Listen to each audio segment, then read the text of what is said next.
Assalamu alaikum and welcome to episode 15 of The Perfect Storm. This is a stream for non-Muslims where we invite you to come on, tell us what you believe and why you believe what you believe, and then we put your belief through the storm itself. That is Brother Hamza, Dr. Imran, and me, Temporary Abbas. So, Brother Hamza, Dr. Imran, how are you guys going? Assalamu alaikum to you guys and to the audience. You don't look too happy to be here. What's going on? No, alhamdulillah. It's lovely to be here, mashallah. Great to have you here as well. Oh, my goodness. So, guys, we've had a couple of interesting weeks here on EF Dawah, and I think this Sunday you guys will be back at the park, if I'm not mistaken. Is that correct? Inshallah. Yeah, inshallah. Yeah. Inshallah. Back in Speaker's Corner on Sunday, our monthly visit.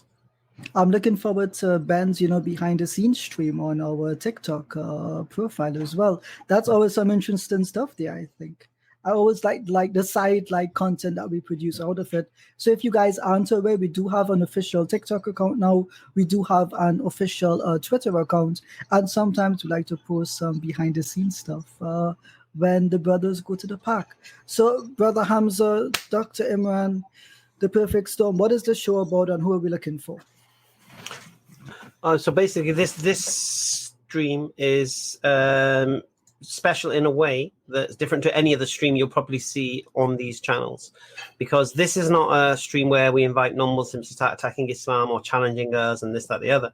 This is a reverse. This is for you to come on and tell us why you're a Christian. We're giving you the platform to tell the world, basically, as to why you believe Christianity is the truth, or your version of Christianity, maybe. Or why you're an atheist, why you deny the existence of a sky fairy, and this kind of thing. We welcome you to come on, and then we just mash you up. So you can come on with whatever belief you like, and we'll put it through the storm.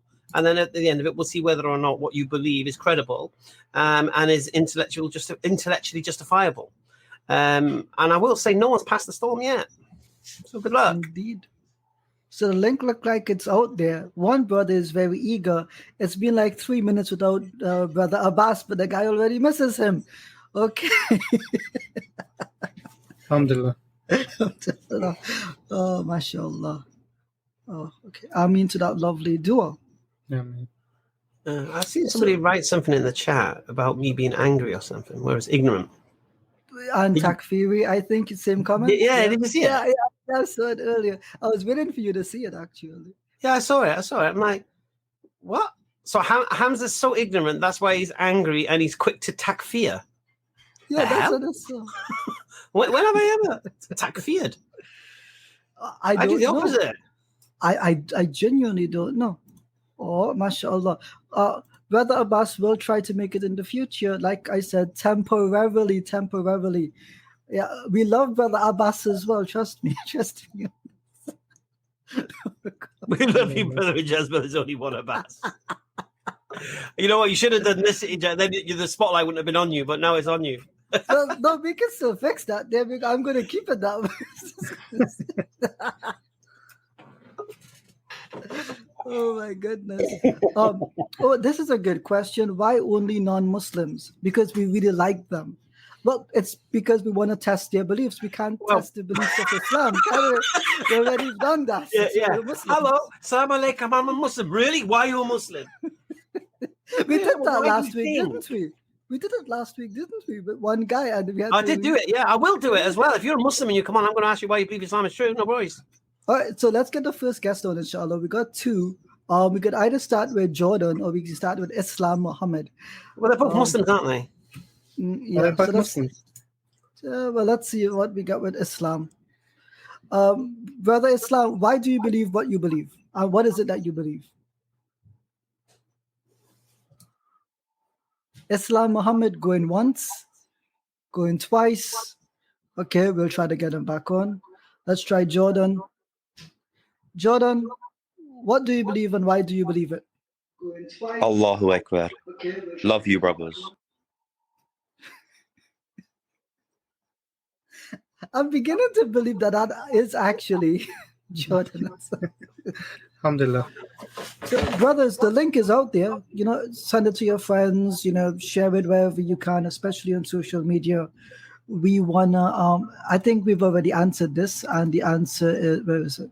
I missed it. I've already done that, but no one can truly do it, to be honest with you. And Ramel, I want to get onto the show too. Are you Muslim now? Ramli. Probably not Muslim. To be honest with you, I think it is getting tough for the non-Muslims, as this is their worldview. This is what keeps them warm at night. This is what they believe is reality, and we're doing a matrix on them. We're giving them the blue pill. Well, I like to imagine it's not easy to see Hamza and Dr. Imran on the same stream. Why would anyone want to jump themselves into something like that, right? They'll just get broken up into tiny pieces, wouldn't they? Intellectually, at least. Yeah, I think they realize. But the funny thing is, you see them anyone in the comment section? Any Christians in the comment section? Any atheists? Come on. Even April is called. Yeah, the red pill. April's here. But is this the right stream for April? Because April doesn't know what she believes. It is the right stream for April. You think so? Yeah, it is. Didn't she come on one previously? I don't think she came on Perfect Storm, did she? It feels like she did. I think it was. I will refute Islam. Hamza. Come on. Okay. Well, you can't come to refute Islam. It's the wrong stream. But come to the arena, and you're welcome. Hey, Rob's here. Rob's come to defend Christianity. He's in the right stream, Rob, today. I feel like when this happens, Hamza, it's like... No, but Rob's got to defend his beliefs, mate. He's not here to bring hadith. He's here to tell us why Christianity is true. Okay, didn't you ban? No, that was Frank. You banned for a month. Okay, we're gonna bite the bullet. Bring Rob on. Ready? Strapped in. Bismillah. Here we go. Welcome to the stream, Rob. Salam, Ijaz. Salam. How are you? Wa alaikum. I'm thrilled. How are you? Okay. Yeah. I'm good. I felt sorry for you guys because you didn't have many guests, so I thought I'd come on and do a little bit of entertainment. But no attacks on Islam tonight. It's just about what I believe in. Hi, Dr. Imran. How are you? And not too bad, Rob. Yeah, no attacks on Islam tonight. It's just about what I believe in. Okay, I'm glad that's the case. Hi, Hamza, Darren. How are you? I'm all right, Tony. How are you? Not too bad. Okay, so in a recent stream, Hamza, you said you had trouble believing in the part between where Moses was given the instructions to go and speak to Pharaoh, from when he was told to do that by God to where he actually arrived in Egypt. And in between, you have a little section about where the child was circumcised. Yes. And then he went to the inn, and God was seeking to kill him. And it does, on the face of it, it does seem very strange.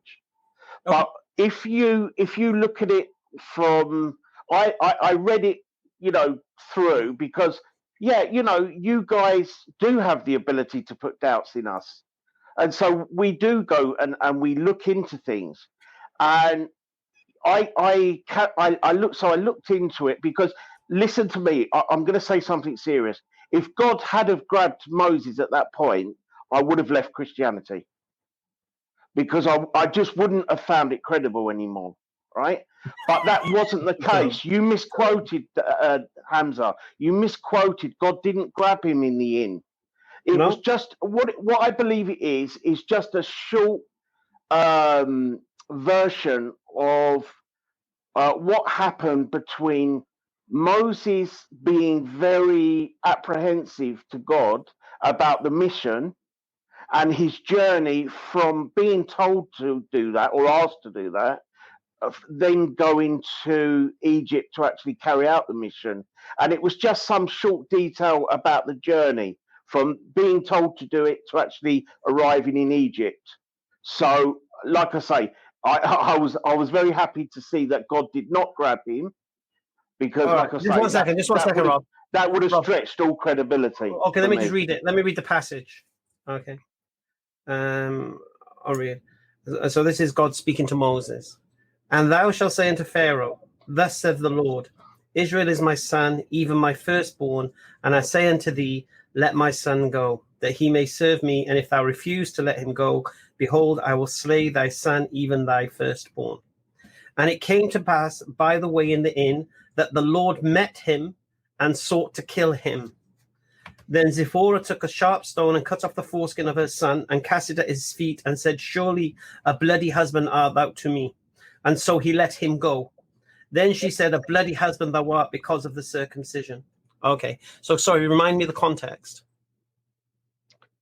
Okay, so it's the journey from being... Where did this take place, this incident? What, the incident with Zipporah, or yeah. Where were they? What was the where were they? Well, I think it's two separate. And it came to pass by the way in the inn. What's an inn? I can only assume some early form of a pub, like where they would, be like a. Almost like a hostel, something like that. That's the only thing. Like a pub, yeah. Just as there was no room in, yeah. A very early version of an inn, like a hotel. Very early version of a hotel. Right. And what happened there? Well, you see, what we believe in Christianity. Now, what does the verse say happened there? What does the verses say happened there? Well, it says that he met God, and God. The Lord met him. The Lord met him. Yeah. And sought to kill him. Why did the Lord want to kill Moses? Okay, so the only logical thing that makes sense to me is that when God had asked Moses to carry out this mission, he had been very dismissive and sort of like, well, can someone else do it, because I don't feel like I can do it. And for all we know, he was kind of dragging his heels. Doesn't say that. Well, he was in previous verses. He was very dismissive of the mission. No, he wasn't. He was. He basically said, "Oh, yeah, I don't feel like I could do this." No, because of his speech. Because of his speech, he asked, could his brother Aaron come with him? That was all. And the Lord said, "Yeah, no problem." And then the mission. No. If you read the previous verses, I read them all. Yeah. And Moses went and returned to death. Okay, one second.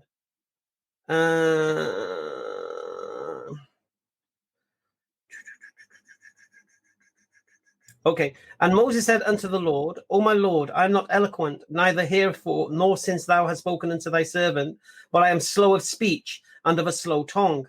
And the Lord said unto him, Who hath made man's mouth? Or who maketh the dumb and deaf, or the seeing, or the blind? Have not I the Lord? Now therefore go, and I will be with thy mouth, and teach thee what thou shalt say. And he said, O my Lord, send, I pray thee, by the hand of him whom thou wilt send. And the anger of the Lord was kindled against Moses, and he said, Is not Aaron the Levite thy brother? I know that he can speak well, and also behold, he cometh forth to meet thee, and when he seeth thee, he will gladden his heart, and thou shalt speak unto him, and put his words into his mouth, and I will be with thy mouth, with that his mouth, and will teach you what ye shall say. And he shall be thy spokesman unto the people, and he shall be to thee instead of a mouth, and thou shalt be to him instead of God, and thou shalt take this rod in thine hand, whereas thou shalt do signs. And Moses went away and returned to Jethro his father-in-law, and said unto him, Let me go, I pray thee, and I return unto my brethren which are in Egypt, and see whether they yet be alive. And Jethro said to Moses, Go in peace. And the Lord said unto Moses in Midian, Go, return into Egypt, for all the men are dead which sought thy life. And Moses took his wife and his sons and set them upon an ass, and he returned to the land of Egypt. And Moses took the rod of God in his hand, and the Lord said unto Moses, when thou goest to return into Egypt, see that thou do all the wonders before Pharaoh, which I have put in thine hand. But I will harden his heart, that he shall not let the people go. And thou shalt say unto Pharaoh, thus says the Lord, Israel is my son, even my firstborn. And I say unto thee, let my son go, that he may serve me. And if thou refuse to let him go, behold, I will slay thy son, even thy firstborn. So right at the beginning, Moses is concerned because of his speech. God says, no problem, take your brother with you. Moses travels to Egypt. So he's gone to Egypt. He's not digging in his heels. He's going, yeah? And it came to pass by the way in the inn that the Lord met him and sought to kill him. Why did the Lord seek to kill him? Okay, so I still maintain that, Moses had almost said no to doing this mission. That's not what the text says. In previous verses, it does.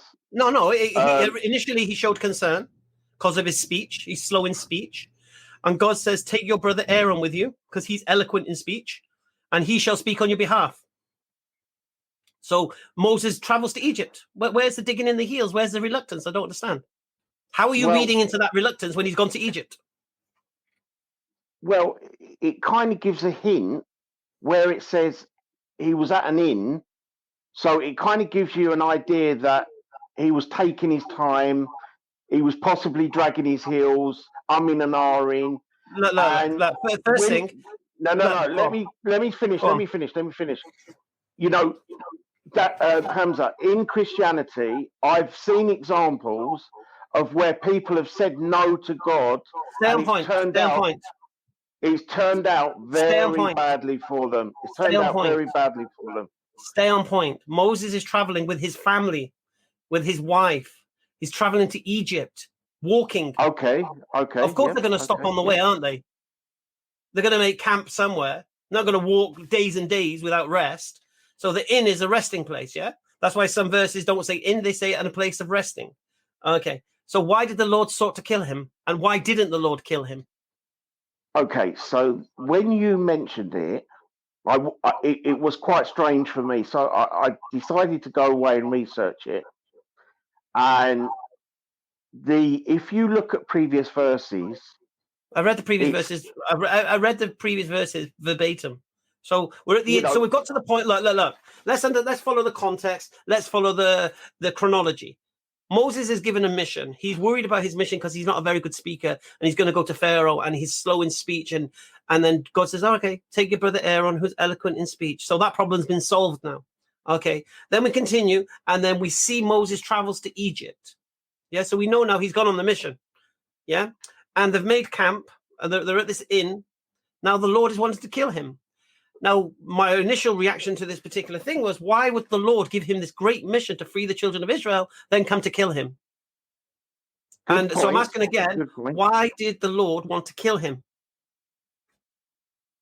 Okay, so you've got two options here, right? One is that he was dragging his heels and God was not happy with him and was thinking, maybe I'll get... Maybe You're just making that up. Else. Give it a second option. No, maybe I get somebody else to do this. You're just making that up. And I'll get rid of Moses. No, you've got two options here, right? Well, that option is rubbish. So give me second option. No, it's no. You've really got to go with this as a bottom line. Rubbish. Rubbish. I'll tell you for why. I'll tell you for why. Because if there's any other explanation. You said you got another one. You said you got two. I would dearly love to hear it because you said there's another explanation. All right, let me make the question easier for you. Why didn't he kill him? Well, why didn't the Lord kill him? Well, if he'd have killed him, that would not have made any logical sense. That's not what the text says. Why doesn't he kill him?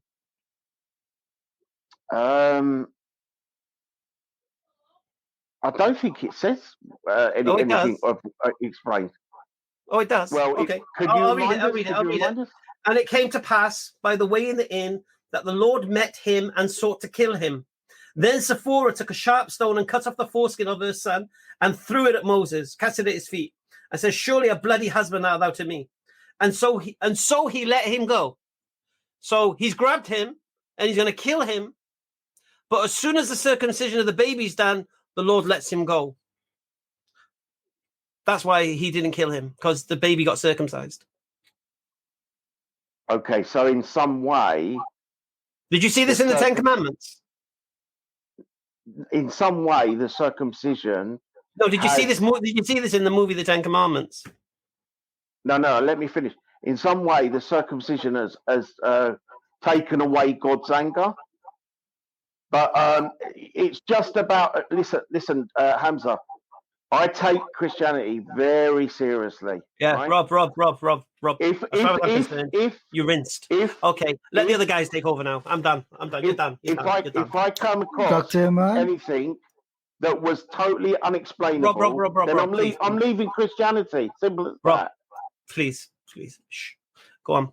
Guys, would you like to address anything I've said there? Anything I've said wrong? Anything I've misquoted, took out of context? Dr. Imran, please go right ahead, brother. I don't really know what to say, to be honest with you. I mean, it seems as if, Rob, you're not really reading what's being said to you. I mean, if you read verse 19, verse 18, this is after God has given Moses the staff and the signs.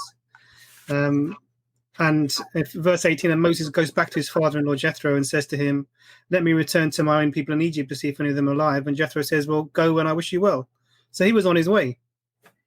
So there wasn't any, I don't want to do it or anything like that. The concern had already been dealt with, as Brother Hamza said, by having Aaron go with him because he was worried about his speech.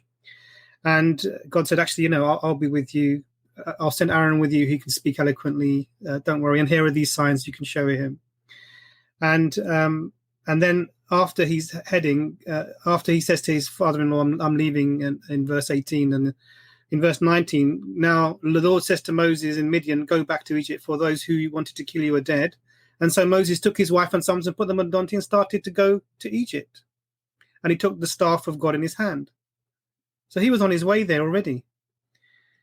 And then, the next verse 21, and then Lord says to Moses, "When you return to Egypt, see that you make sure you do all the wonders that I've given you the power to do, but I will harden his heart so that he will not let the people go." And then Pharaoh said, "This is what the Lord has said. Israel is my firstborn. I told you, let my son go so he may worship." So he's telling him the instructions what to do. And then we get this strange verse in verse 24 where all this, the secret, the meeting at the inn, and very sort of, why would God have to, even it doesn't make sense. At the lodging place or the inn, the Lord met Moses and was about to kill him. This is what NIV says. So imagine you're about to, it's very strange. I mean, God doesn't have to meet you anywhere if he wants to kill you. I mean, you can just take your life from any place. So this very anthropological description of meeting someone in a seedy place and you're going to kill them. But even the mechanism of stopping it is strange. Zipporah takes a knife, a stone, a flint knife, and circumcises her son. And I don't know even if you look at, there's a commentary which is attached to that, and it says that the meaning of the Hebrew for this clause is uncertain. I don't know what this means. Why would it make any sense that this would be any act of stopping God wanting to kill, if what God had wanted to kill? Because it says was about to kill him. For what? We don't know. And then it stopped for something that we don't know either. It doesn't make sense. And your explanation, I mean, you said there were two, but you only gave one, and that one was already discounted by the text. What was your second explanation, Rob? Okay, so can you hear me? Okay. Yeah, we can hear you. Yeah. Yeah. Okay. So, do you remember? This may seem unrelated, but it's not. Do you remember when Windows 10 came out? It was full of problems. It would crash. You'd get blue screen. But the official narrative was, "Oh, this is wonderful," right? Now, the way I look at the Bible is this the same as Windows 10, right? And so, full of errors. Yeah, it is. Well, I'm absolutely honest with what I believe in, Hamza. Yeah, which I don't believe you are with Islam, but there you go. So anyway, so we have to look at this very carefully. Now, what I believe when it says the Lord was looking to kill him, I don't believe God was hiding in the inn with a disguise on. Yeah, what it means is that Moses would have died, you know, like, and it would have been a death, and it would have been God wasn't happy with something. That's what I believe. Yeah. So Rob, that's do you know what Christians have said to me? I take away with it. Go ahead. Christians have said it's Jesus in the inn. No, I don't believe that. No, well, why not? I don't believe that. When apparently, whenever God manifests on the earth in the Old Testament, it's Jesus, according to some Christians. It's very similar to this argument about, has God's face ever been seen? No, it's not. I'll tell you why it's not. You know, I'll tell you why it's not. God's face, you can die. Well, I've looked into that. And I can, you know, satisfactorily go away and say that, as far as I'm concerned, God's true face has never been seen. So I'm happy with that. Rob, we follow the context of the text. Okay. Moses is on his mission. He stopped at the inn. For some reason, the Lord's going to kill him. And the only reason the Lord doesn't kill him is because his wife circumcised the son. Now, the question needs to be asked, how did he let him go? He must have had hold of him. So how did that happen? No. Honestly, whenever I read this verse of the Bible, what do I think of? I think of Strider in the Hobbit. mention. There's no mention that he had hold of him. There's no mention that he had hold of him. Well, if he let him go, he let him go. Well, he let him go out of the situation, but the only comparable thing what situation was he in then? Sorry, what was the situation he was in then that he had to be let go out of? What, was he frozen? The only comparable thing we have is where Jacob wrestled with the angel. And Rob, can you let somebody go if you don't have hold of them in the first place? Rob, can you let somebody go? Rob, what did Jacob say? Can you let somebody go? I have seen God. I have seen God. But in later verses, we can see that it was an angel of God. Rob, can you let somebody go? Can you let somebody go if you don't have hold of them in the first place? You can let them go out of the situation. But you had to have hold of them first, isn't it? I mean, I would suggest that if God is looking to kill someone... All right. So just so I understand, so you think he was detained. Is that what it is? Was Moses like, am I being detained? Yeah, you are. So, that's can you get your wife to circumcise your son? Okay, so she circumcised the son. Okay, so now you can go on your way. Is that what you're saying? Well, maybe that was done to appease God. I don't know. The Lord sought to kill him. Why is the Lord trying to kill Moses, whose Moses just agreed to do the Lord's bidding and go to Israel and and go to Egypt to ask for Israel, the firstborn son, to be released? Why would God give Moses this mission, give him miracles to take with him, and then try to kill him? Well, from what I've read, he was umming and ahhing, dragging his heels, going to the inn. Where have you read that? Taking his time, you know. All right, Rob. Cognitive dissonance at its finest. Yeah. Dr. Imran eloquently showed you that Moses returned to Jethro and said, I'm going to go back to Egypt. And he put his wife and his kids on the ass and made the journey. And they've stopped on the way because it's a long way. And they're taking rest. And in this place, God's come to kill Moses. Anyway, what I would say is I'm happy that the Bible has not been debunked. And it's been nice talking to you guys. And Rob, I want to leave it there unless you've got any other questions. Yeah, I've got a question for you, Rob. Why didn't God kill Jonah?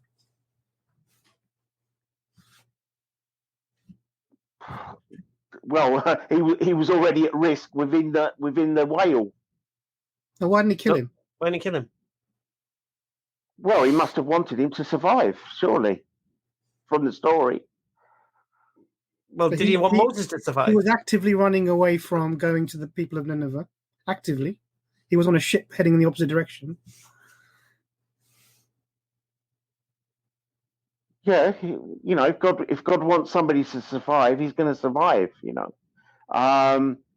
You see, why didn't he kill him? Because you've given one explanation for Moses is that even though the text is up against you in this claim that he was dragging his heels, not even that he wasn't going, but he was going, but he was not going as fast as God would have wanted. That's what dragging your heels means. That's the claim that you've made. It doesn't come across from the text. Now you've got another prophet who's heading completely away. He doesn't want to do this. I can't do this to these people. They don't want to listen to me. I'm off. You're saying that on one person who's dragging his heels, God wanted to kill him. Another person, he didn't want to kill him. There's a recent story, if you Google it, of a guy that actually got swallowed by a whale. But Rob, you're missing the point. No. It's actually happened in the news recently. You can Google it. We're not interested in the guy who got swallowed by the whale. We're interested in why prophets are killed by God for you're claiming not wanting to do what He's told them to do. We've got on one hand, we've got Moses who's on his way to Egypt. God wanted to kill him, and then we've got okay. Jonah who's on his way away from the people of Nineveh, and he's not killed. I'm probably going to upset you now, but did 7 Ajwa dates save Mohammed? So this is now he claimed that they would. He claimed that they would, and they didn't. Rob, listen to me. He died of poisoning. Rob, did he die of poisoning? So he was wrong. Was he wrong about the Ajwa dates? You're going to get muted. The problem here, Rob, is that even if Islam is false, it doesn't make this story true or sensible. Yes, thank you, Dr. Imran. That is why I'm putting a microscope. Putting a microscope on the Bible because I believe it's the only option we've got left, other than atheism. No, you gave 2 options. So one was the option that he was dragging his heels. Islam's out of the way. Islam's just full of crazy stories, right? It's not. Rob, you're going to get yourself Christianity is our last hope. Rob, Christianity is like Star Wars. It's our last hope. Star Wars? The last hope. You know, the last hope. I believe. I'll be honest with you. Are you saying Moses was in the cantina bar? Good one. Dear. I've just got a question for you. You just said something about this guy swallowed by a whale, yeah? Yeah, I just Googled it. What's your point? There's no point. Well, we can see it's possible. No. I'll tell you why it's not possible. Well, we weren't disputing. One second. This guy was swallowed by a whale, but he was in its mouth, yeah? And Jonah was in the belly, yeah? So he was in his mouth for 30 to 40 seconds, yeah? And then he started shaking and the whale opened its mouth and let him out. Whale probably thought he was a seal or something like that, whatever. Now, Jonah's story, we're talking inside the belly of a whale. So he's been swallowed. He's in the digestive system now. Yeah. And he's praying and such. So I'm just trying to understand, what do you think that story about one guy being swallowed for a whale, being in its mouth for 30, 40 seconds demonstrates with regards what you're being asked today? Well, it demonstrates it's possible to be swallowed by a whale. He wasn't swallowed, though. Yeah, but nearly. But he wasn't swallowed. You can't be either swallowed or you're not. Well, we can see it's possible. Rob, do me a favor. You know when you come to EFDawah, please leave your logical fallacies at the door. Yeah, this red herring doesn't fly. All right. Anyway, Rob, always a pleasure. Good entertainment. Keep buying 7 Ajwa dates. And get out. Take care, dude. Thank you for joining us, Rob. Rob. We'll see you in the future sometime. That's bizarre. I mean, of all the things to come on to defend is that. I didn't get that, to be honest. He said that there were 2 options, and then he said there was only 1 option. When you said, give me another option. There can't be another one. Okay, you know. The other option is false. That's the other option, you see. So just quickly, we might have someone that wants to take the Shahada. We can maybe do this in a minute. And then we have an atheist brother called Matthew that we love to bring on. But let's get Gab on quickly. Gab, you want to tell us what's going on, buddy? And Gab left. All right, thank you, Gab. He says his devices are not connected, so maybe... He had 2 accounts, and I think he... Oh, is it? Okay. So let's bring Matthew on. Where's Matthew? There he is. Okay. Hi, Matthew. Hi, guys. How are you? We're all right, man. How are you? Good, thanks. I was referred to you guys. I've been on Thought Adventure podcast a few times, and someone in the comments do your show. So happy to be here. I guess so. I know you have a few different streams, different topic things, but I guess I'm supposed to tell you what I believe. That's how this one works. Tell us what you believe and why you believe it, and we run it through the EF Dawah test. Okay, so I believe that we should be agnostic about the origins of the cosmos. And I'm very confused why people would think, well, it's a 7th century invisible transdimensional wizard that made the cosmos. It's a what? Well, good thing that none of us believe that here. Century wizard? I'd love to. Who is that wizard? So who says that to you? Well, you believe in an intelligent creature that created No, but Matthew, this is the problem. So if you're going to have a conversation, I'd have it in a reasonable way. I think I've seen you on the Thought Adventure podcast. You're a solicitor a lawyer by training. Is that right? It is. Yeah. So it's really great not to misrepresent or present people in a way that's sort of unnecessarily negative. So none of us here believes in a wizard.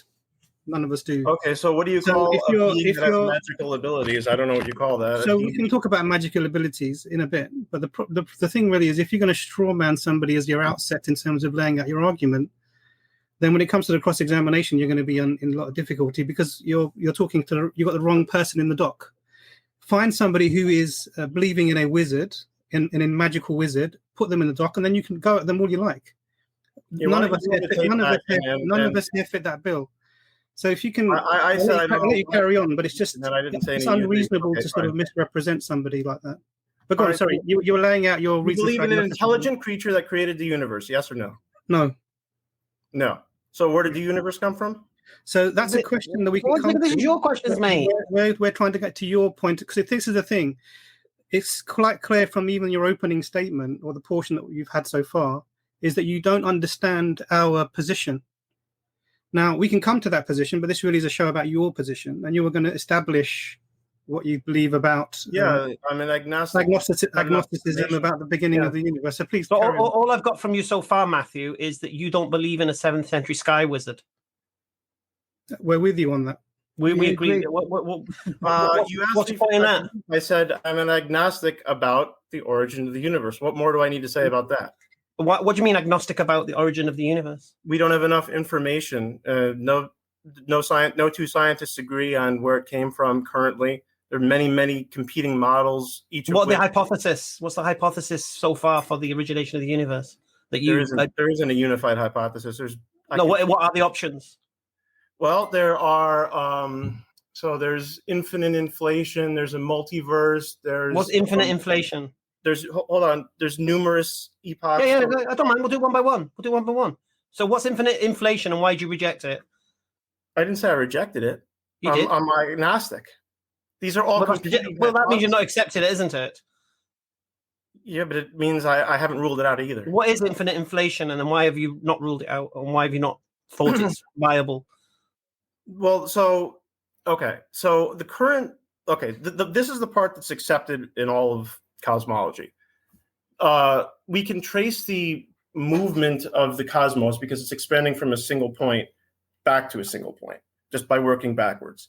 And the universe is getting larger as this happens. So this is called inflation, right? Now, when we get back to a point that is so small, the mathematics of that break down. Some people call that a singularity. The infinite inflation model, well, there's multiple sub-models even of that. Yeah, well, tell me what it is so I can understand it. This is your belief, man. I want to hear about it. My understanding of the people that believe in this hypothesis is that it's going to inflate forever. But it's not been inflating forever. So what does that prove? No, there's versions of the hypothesis where it is inflating forever. I've read some of those recently too. The singularity is supposed to be an infinitely small, infinitely dense spot, and so it didn't bang like the Big Bang. It took an infinite. Oh, it didn't Big Bang to reach a point. No, this is one hypothesis that it took an infinite amount of time to reach a point that we could begin to measure it. Right. So, and what do you believe happened? I told you I'm an agnostic. There's many competing hypotheses. I was recently listening to Nobel. What do you believe that happened? An infinite series of regresses of proto-universes. So what do you believe that happened then? I am an agnostic. There are many competing hypotheses. So you've come on to tell us. You've come on to tell us what you don't know, what you believe. I'm telling you that because there are so many different hypotheses and so much ignorance, the only reasonable position for that is agnosticism. It'd be like if I were to ask you, is there gold on Pluto? The correct answer is there's either yes or no. It's a dichotomous question. Yes. But as we sit here today, we don't know the answer to that. Right, but we're asking, but it's not about whether you know or not, is it?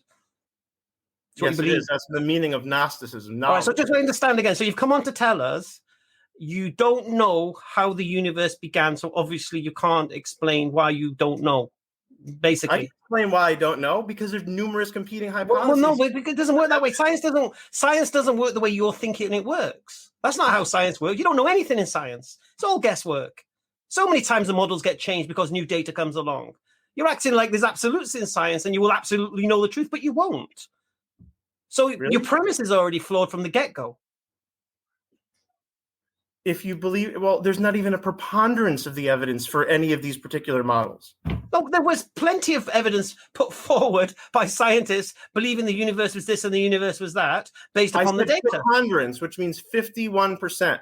So it is reasonable to hold provisionally a belief based on 51%. Right. So when can you ever know? When can you ever know using a model of measurement? When can you ever know when you use a measuring tool that can change when new data comes?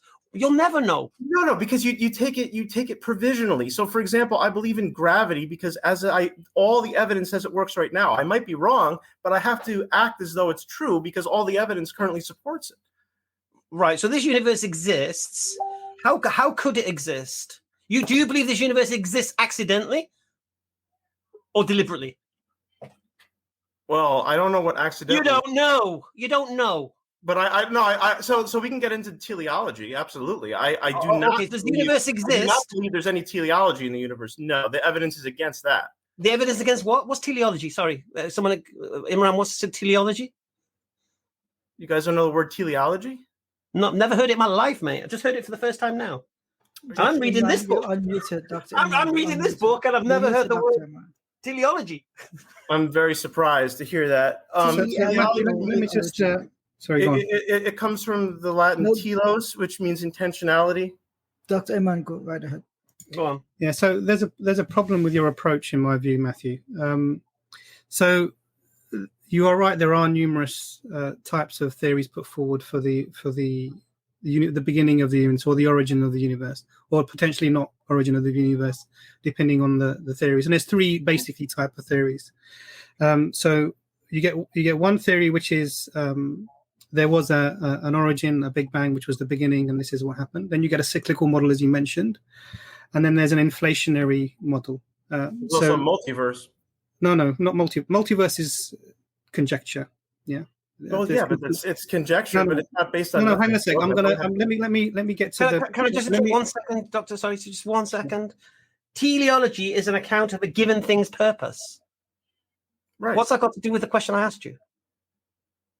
You said accidental, or I thought the opposite of accidental is purposeful. No, deliberate.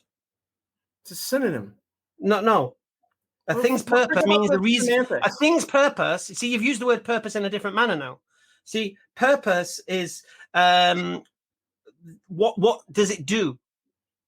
And that's not what I'm asking you. I'm asking you why and how it does the thing, not what it does. So that's why. That's why I'll be honest with you. That's why reading this book. That's why reading this book. No scientist has ever used this term, because that's not the question being asked. We're not asking what does the universe do. We're asking how is the universe here. Well, let's not get bogged down in semantics. Anyway, no, we're not getting bogged down in semantics. But semantics is very simply just using the words as they're meant to be used. Now, you use the word incorrectly, and I'm correcting you. I don't think so. Teleology. Okay, my question again to you was not what does the universe do? Like, what do the prongs on a fork do? That's not my question. My question is, how is the universe here? It's got nothing to do with teleology. Anyway. Sorry, Doctor, continue. The definition of teleology from Google, the very first one that comes up, the explanation of phenomena in terms of the purpose they serve rather than of the cause by which they arise.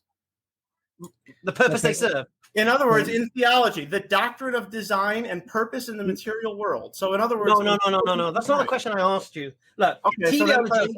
A teleology is an account of a given thing's purpose. For example, a teleological explanation of why forks have prongs is that this design helps humans eat certain foods, stabbing food to help humans eat in what forks are for. Okay, so it's the use of it. It's not the how of it. Okay, so intelligent design, does that work? if you want to go intelligent design, that's where all science points to. I think what we're going to do is I think what's going to happen here is all science. Sorry, Matthew. One second, Matthew. Just give me one second, Matthew. We'll come to this. I think if we're going to raise lots and lots of different things, we're going to muddy the waters. And let's stick with your original point that you came with, unless you want to change the premises of your argument. So the original thing that you came with is that you said that there was no agreement on the origins of the universe. Yeah, the preponderance is the word that you used. So, and then from that you summarize, therefore you have to be an agnostic about this. And what that really means is you have to say you don't know. Now, there's two things that arise from that. First of all, if you're not in a position to say if anything is right or wrong, then why are you in the argument? There's no skin in the game for you. You have to hold a position. If your position is I just don't know because a certain group of people say that they're not sure and they have lots of different ideas, it doesn't change the reality of the fact that the universe is here and requires an explanation. I don't know is not a position to say that is a reasonable position to be in the sense that you don't bring forward or think of any things that are reasonable in terms of hypotheses that you would accept. By saying that you don't, that because there's not a preponderance that you're going to ignore all of them is to not give credence to the analysis that have been made of these. So I'll give you one example. I'm not ignoring them. I'm saying I can't decide between them. Okay, so let me give you an example. Have you heard of Vilenkin? Mm-hmm. Yeah, physicist. Yeah, certainly. Have you heard of Audrey Mathani? No. Okay, she's also a physicist. Have you read their paper on analysis of the different types of the beginning of the universe? No. Okay, so they published a paper in 2012. It's quite an old one, almost 9 years now. And they looked at the three basic types of groupings of the models of the beginning of the universe. And they analyzed it mathematically to see if they precluded, i.e. they did away with a beginning. Because this is really one of the biggest question here. If there's a beginning, then we need to explain. If there's no beginning, then you can sort of, you can posit an eternal universe as there was in a pre-1940s and 30s when Einstein came with relativity. There was a steady state theory that the universe is a brute fact and has always been here. This is what the idea was. That with the discovery of the cosmic background radiation, with the redshift, you can see the fact that the universe is expanding. It was established that this was the case. And that led to a lot of issues because then now you can see the universe, like you said, you can see if you go back in time, it goes to a point. And therefore we know when we get to a point, like you said, it's infinitely dense and infinitely small, that we need to be able to explain that. Now, there's three different types of models for this. So one is an eternally expanding model. That doesn't do away with the beginning because really it expands from some point and it's externally expanding. Well, that's not true. There are some models where it does do away with the beginning. Sure, I'm gonna come to that. Don't worry, I'm going to come to it. No, there's an internal inflation model that has. Sure, let me come to it, Matthew. So then you'll know at least know what I'm talking about. The other one is a cyclical model, so comes and goes, as you're probably referring to. And the thing that the spanner in the works for this is dark matter. So dark matter is something you're talking about the big crunch. That's only one. Matthew, just let me say what I'm saying, and then you know what I'm talking about because I'm saying it, right? So a big spanner in the works is dark matter. Now, some people have hypothesized that actually dark matter isn't ubiquitously working everywhere, and there's some areas that could be not expanding so fast, and that could eventually lead to a crunch. So this is a cyclical model that's going on, and the other model is an emergent model. So when the universe was at this small point where it was infinitely small and infinitely dense, it was essentially a quantum level, a quantum phase, and then and the universe can just emerge into existence. Yeah, these are the three theories. So they were mathematically. There's not just three theories. There's many. You've left out many. Three categories of theories. So if you look at all the theories that are there, however many you want to posit, they fall into these three broad categories. Yeah, these are categorizations of the types. There's also the multiverse as a fourth broad category. So that's not at all. You can if you want to believe in the multiverse, be all my guest, but that's not a theory that's put forward. Well, there may be a singularity at the center of each black hole, and there's many black holes. And if we came from Matthew, just calm down, yeah, because the multiverse theory is a completely separate thing. If you want to hold that as a fourth type, no problem. That's not an issue. All that does is put the argument, because all you have to do is for every single one of those multiverses, the argument has to be answered whether they come from. It doesn't change anything at all. Well, you're conflating philosophy and science there, but okay. Yeah, no, not at all. Well, you have to understand the philosophy of science before you can do the science. I'm sure you understand that. Do you understand the difference between that? Yeah, but if you understand, no, hang on a second, Matthew. Science is based on philosophy. Do you understand that? Yes, to some extent. What, you don't think science is based on philosophy? It to some extent it is, but it's based on observation. What are you observing? What? What are you observing? So, what do you mean? What am I observing? I'm testing your idea that you've put forward, because now you've put something forward which demonstrate. I mean, I'm quite surprised that you'll even think of talking about science and you're separating it from philosophy, because you're saying you're conflating the two. No, because the only reason that I had to bring it up, because you said the multiverse, then you have to, that's kicking the can down the road. And it's absolutely kicking the can down the road. But that doesn't mean the multiverse doesn't exist. No, we can come to that. Yes, it doesn't change the question. It doesn't change the answer either.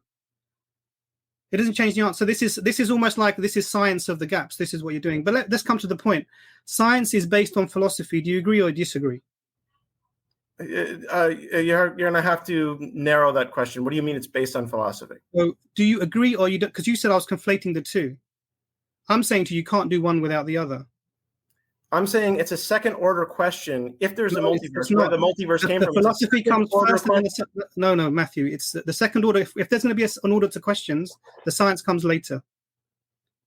You're just asserting that. No, I can demonstrate it for you. You said science is based on observation. Yes or no? Yes. Okay. What are you observing? What do you mean? What are you observing when you're doing your science? What are you observing? Depends what you're looking for. Okay. So if I'm trying to test the theory of gravity, I drop something. I watch it fall. What are you observing, though? What are you going to observe in your experiment? It's too broad of a question. I just gave you a specific example. Give me another one. You're heating metals, yeah? Okay. You're heating metals to see if they expand when heated, right? Okay. So I want you to design an experiment and tell me what you're observing. I'm introducing a heat source to the metal. And then I am observing whether or not the metal expands. What are you when you're making the experiment? Are you doing it without pre-assumptions, or you're doing it with pre-assumptions? Well, you might have. I mean, part of the reason that you're doing the experiment is to see if your assumptions are correct, assuming you have them. Okay. So you assume perhaps that the metal will expand, and you may be surprised that it does not. So this is a demonstration of one of. So this is a demonstration of one of the. There are many. One of the things that you philosophically apply to the world before you would carry out your experiments.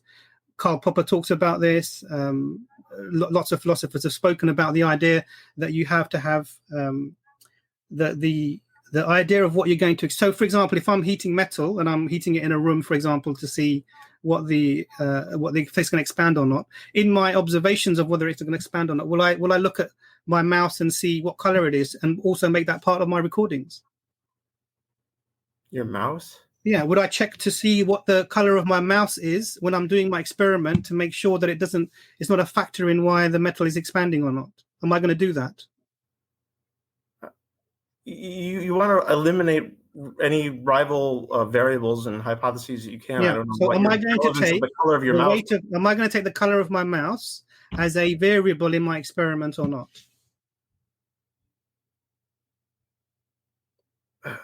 That's a weird question. I don't know what. It's a very straightforward question. I'm doing an experiment. Why would the color of your mouse be relevant? So this is the point. So you've already made assumptions about mechanisms and possible mechanisms within your observation, when the experiment that you're going to make. So this is what happens when you're doing science. There is pre-theory.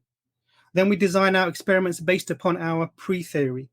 And then we carry out the observations and we get the results. And then from those results, we make conclusions based upon those things.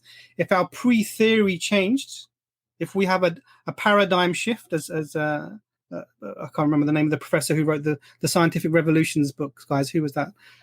If you look at his writings, he says that when there's a paradigm shift in scientific thought, then the things that we observe change, and then the results that we get from our experiments change, and therefore our theories then change. So what we do as human beings is we assume many things. This is a philosophy now.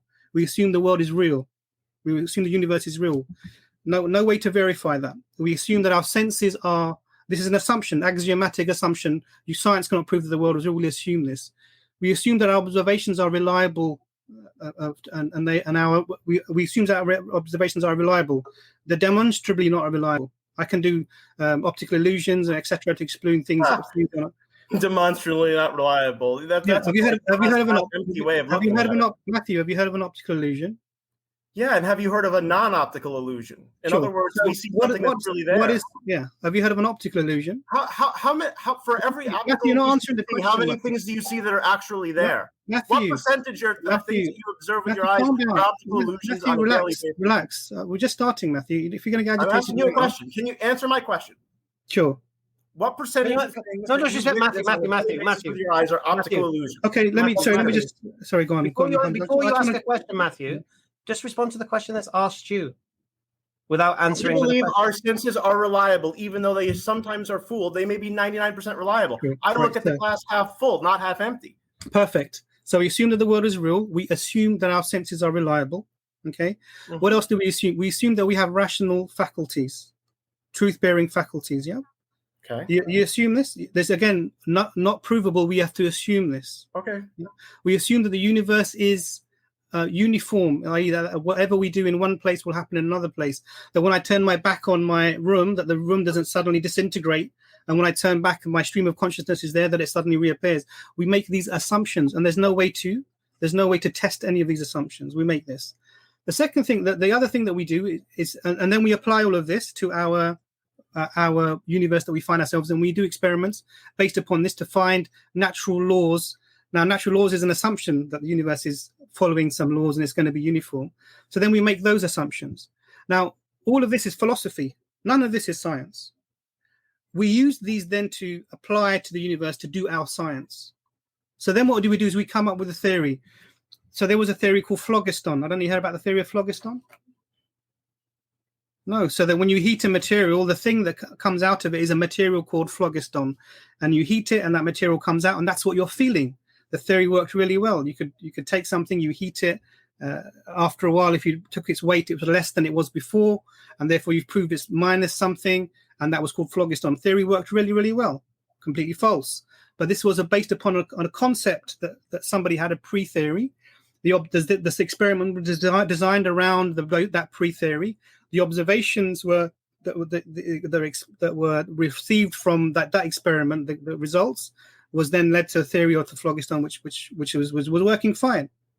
Now, the problem here is that if you change your pre-theory, everything else changes as well.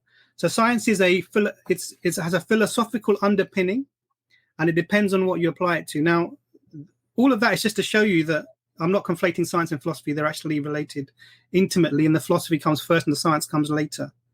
So that's a really profound, basic thing that I hope you get now. Or you still don't think that science and philosophy are related? I can talk now.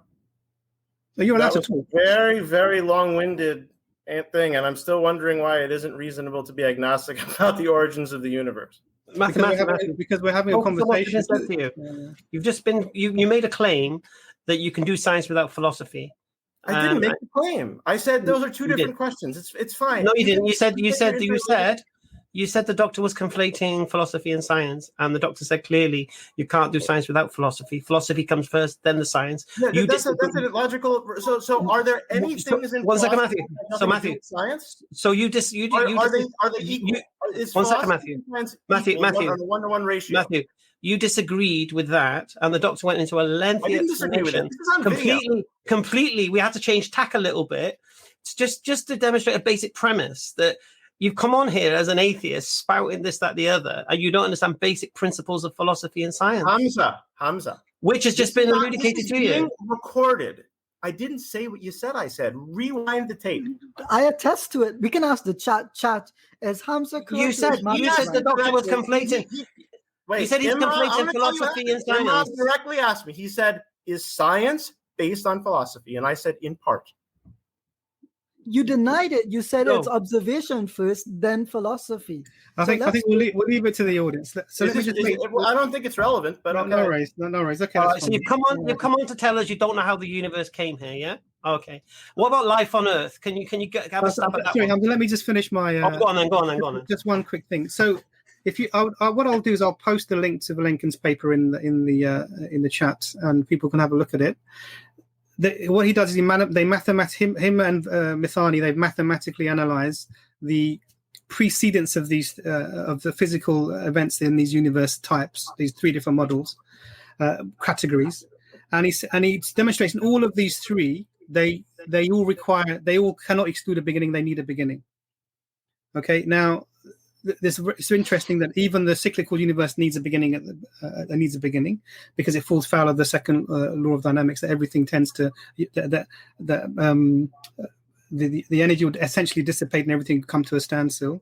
The eternal expansion universe is expanding eternally forward but not backwards, otherwise it would become a cyclical model that also requires it. The emerging one's interesting, that something can pop out in a quantum way from nothing, but because quantum things can come into existence and out of existence, the chance of them coming out of existence as well is not zero. So it's actually there is a chance for them to cease to exist.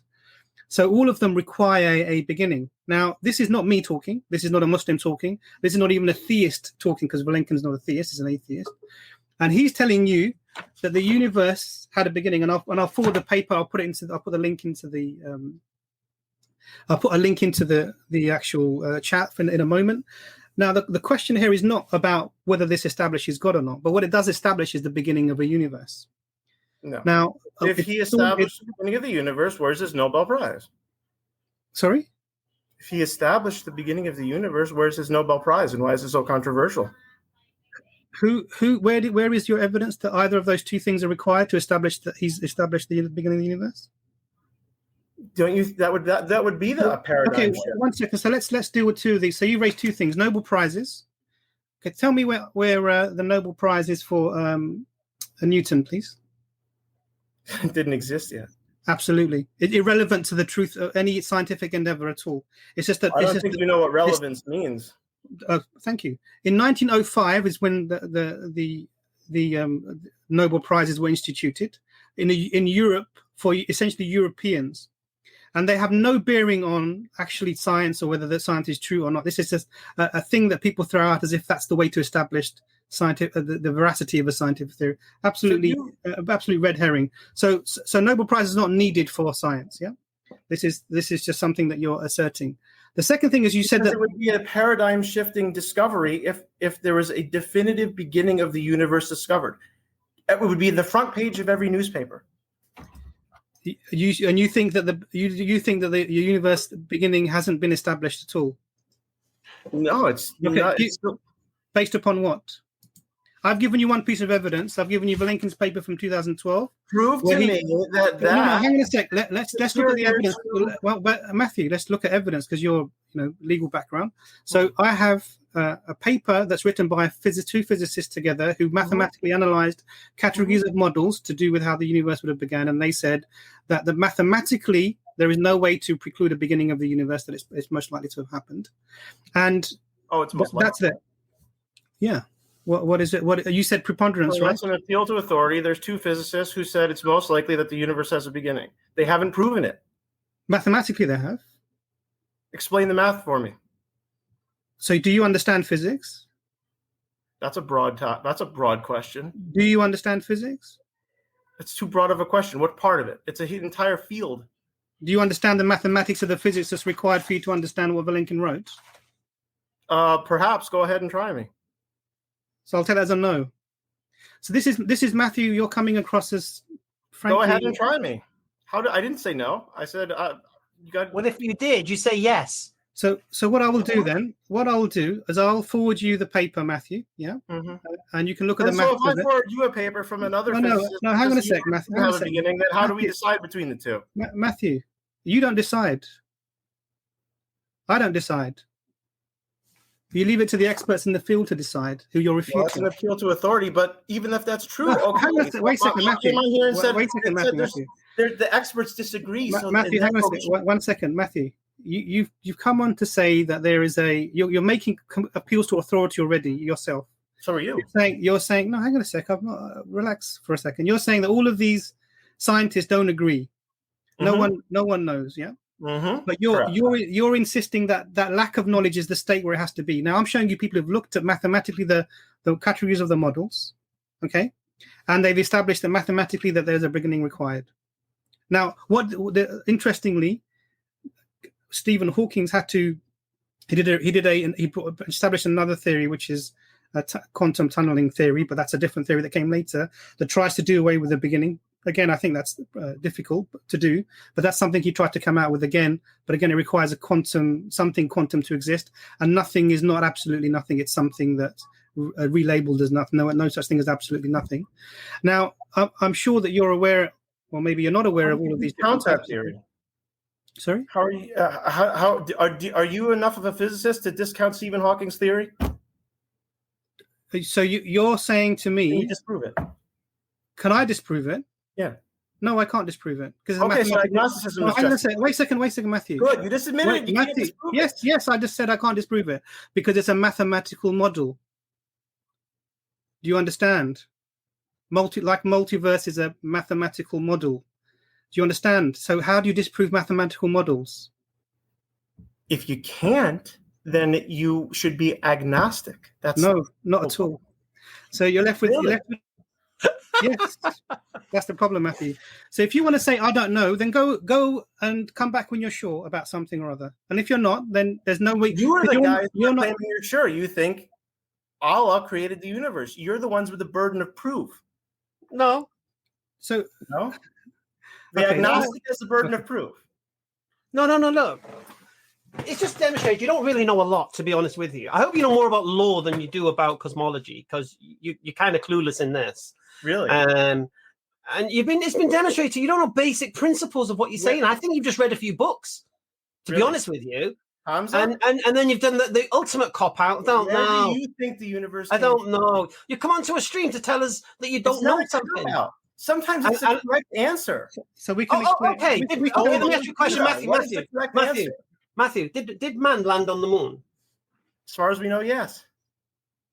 How do you know? Prove it. You have proof? We have evidence. What's the evidence? We have video. We have the people the hundreds and thousands. Have you seen the movie Star Wars? Including the astronauts. Have you seen the movie Star Wars? Yeah. Was anyone in Star Wars claiming that it really happened? No, they were actors. What does the video prove? You don't think people can manufacture videos? You think the moon landing was hoaxed? No, I'm asking you. You say yes, man landed on the moon. Yes, because of all the evidence. You just believe what you see on TV. The evidence that would require to make the conspiracy. What's the evidence you've got? We have thousands of eyewitness testimony of all the people in NASA that worked on the project. Thousands. Mm. And they were on the moon. No, there were 3 people on the moon. Well, one stayed in the orbit. You got three witnesses. Just Apollo 11. We've been up to 17. So you got 3 witnesses.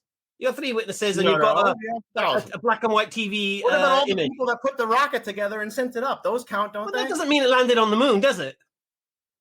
Where did it go? Who cares where it went? It doesn't prove. Just because a rocket goes up. They took videos, they brought back rocks. That's hard evidence. Matthew, just because a rocket goes up into the sky doesn't mean it landed on the moon, mate. Preponderance of evidence. Oh, okay. And have you seen the evidence against it? Yes, and it's not convincing. It's convincing to you, but convincing to them, isn't it? Have you taken a course in evidence? Have I taken a course in evidence? Mm-hmm. No, tell me about it. So, you know how civil law is decided in this country? The side with 51% evidence wins. If the other side has 49% evidence, which is a lot. What's evidence? Evidence is any piece of information that makes a claim more likely to be true. All right, so you've got 3 guys who've landed on the moon, apparently, and you've got a TV. That's all you got. What else you got? I didn't say no. I said thousands. You haven't got thousands of people that worked. Matthew, there weren't thousands of people on the moon, mate. A decade to get the people to the moon. Listen, there wasn't thousands of people on the moon. There was 3. There were thousands of people involved in the project. Doesn't mean this. That doesn't prove the rocket landed on the moon. It's preponderance. It's not evidence. It's not at all. How is that evidence? A rocket going in. Okay, you're telling me. If I was Matthew, just to understand, just as a lawyer, you're saying a rocket that goes into the sky, it landed on the moon. How does a rocket go into the sky prove it landed on the moon? The people who were in the rocket said, "Here, we landed." And let me the thousands of people. Let me take a video. And let me take let's forget the 3 people on the rocket in the rocket. Let's talk about the fact, because you had thousands of witnesses before. So how do 1,000 people watching a rocket go into the sky prove that that rocket landed on the moon? And we have audio recordings of each step. No, as they how do those thousands of people, how do these thousands of people watching a rocket go into the sky prove it landed on the moon? It's a multi-stage rocket with an orbiter that actually landed on the moon. Okay, I'll say it again. They had the impressions of the people's feet. Who saw the rocket land on the moon? From the lander. Who saw the rocket land on the moon? Everyone who watched the video. So everyone watching TV saw the rocket land on the moon, and that's your proof. TV. Yeah. Okay. Do you know how proof works? If one side has more evidence than the other side, that's how they win. I'll tell you how proof works. I'll tell you how proof works according to the scientific method. What else could it be? So what are the options? What are the probabilities? Could it be the rocket landed on the moon? Or could it be fake to try to get a jump on the Russians? Cold War going on and all that. Maybe it was an idea to win the space race. So let's do a TV, make it look like we've landed there, so the Russians will realize we've got there first. Okay, is that not an option? It's an option. Is the one you believe? Right. And how would you prove that what you're watching on TV is actually a rocket landed on the moon? Preponderance of evidence. What's the preponderance of evidence? So if I was in a courtroom and I got 1,000 people to take an oath, we're talking about and they all said and then I couldn't get a single person to swear that the conspiracy was set up, I would win the case because all the evidence is on my side. Well, no, but that's not evidence, mate. A TV screen is evidence. Yes, it is. Eyewitness testimony can put people in prison or put them in the electric chair. Watching something happening on TV does not make that thing happen on TV reality. Do you understand that? I do, but you know you do understand that. Neil Armstrong and Buzz Aldrin. No, one second. We can go to Neil Armstrong and that. We can go to them guys in a minute. What I'm saying to you is this: are you saying that what happens on TV it could be fake? You accept that? I guess. How would you demonstrate that it was fake or not?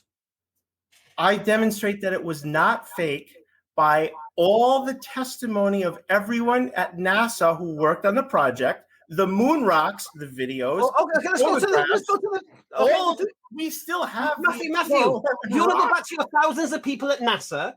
Why did they spend all that money? How does that prove if they were going to hoax it? Look. How does thousands of people? Reasoning. I'm trying to understand your evidence, mate. Yeah.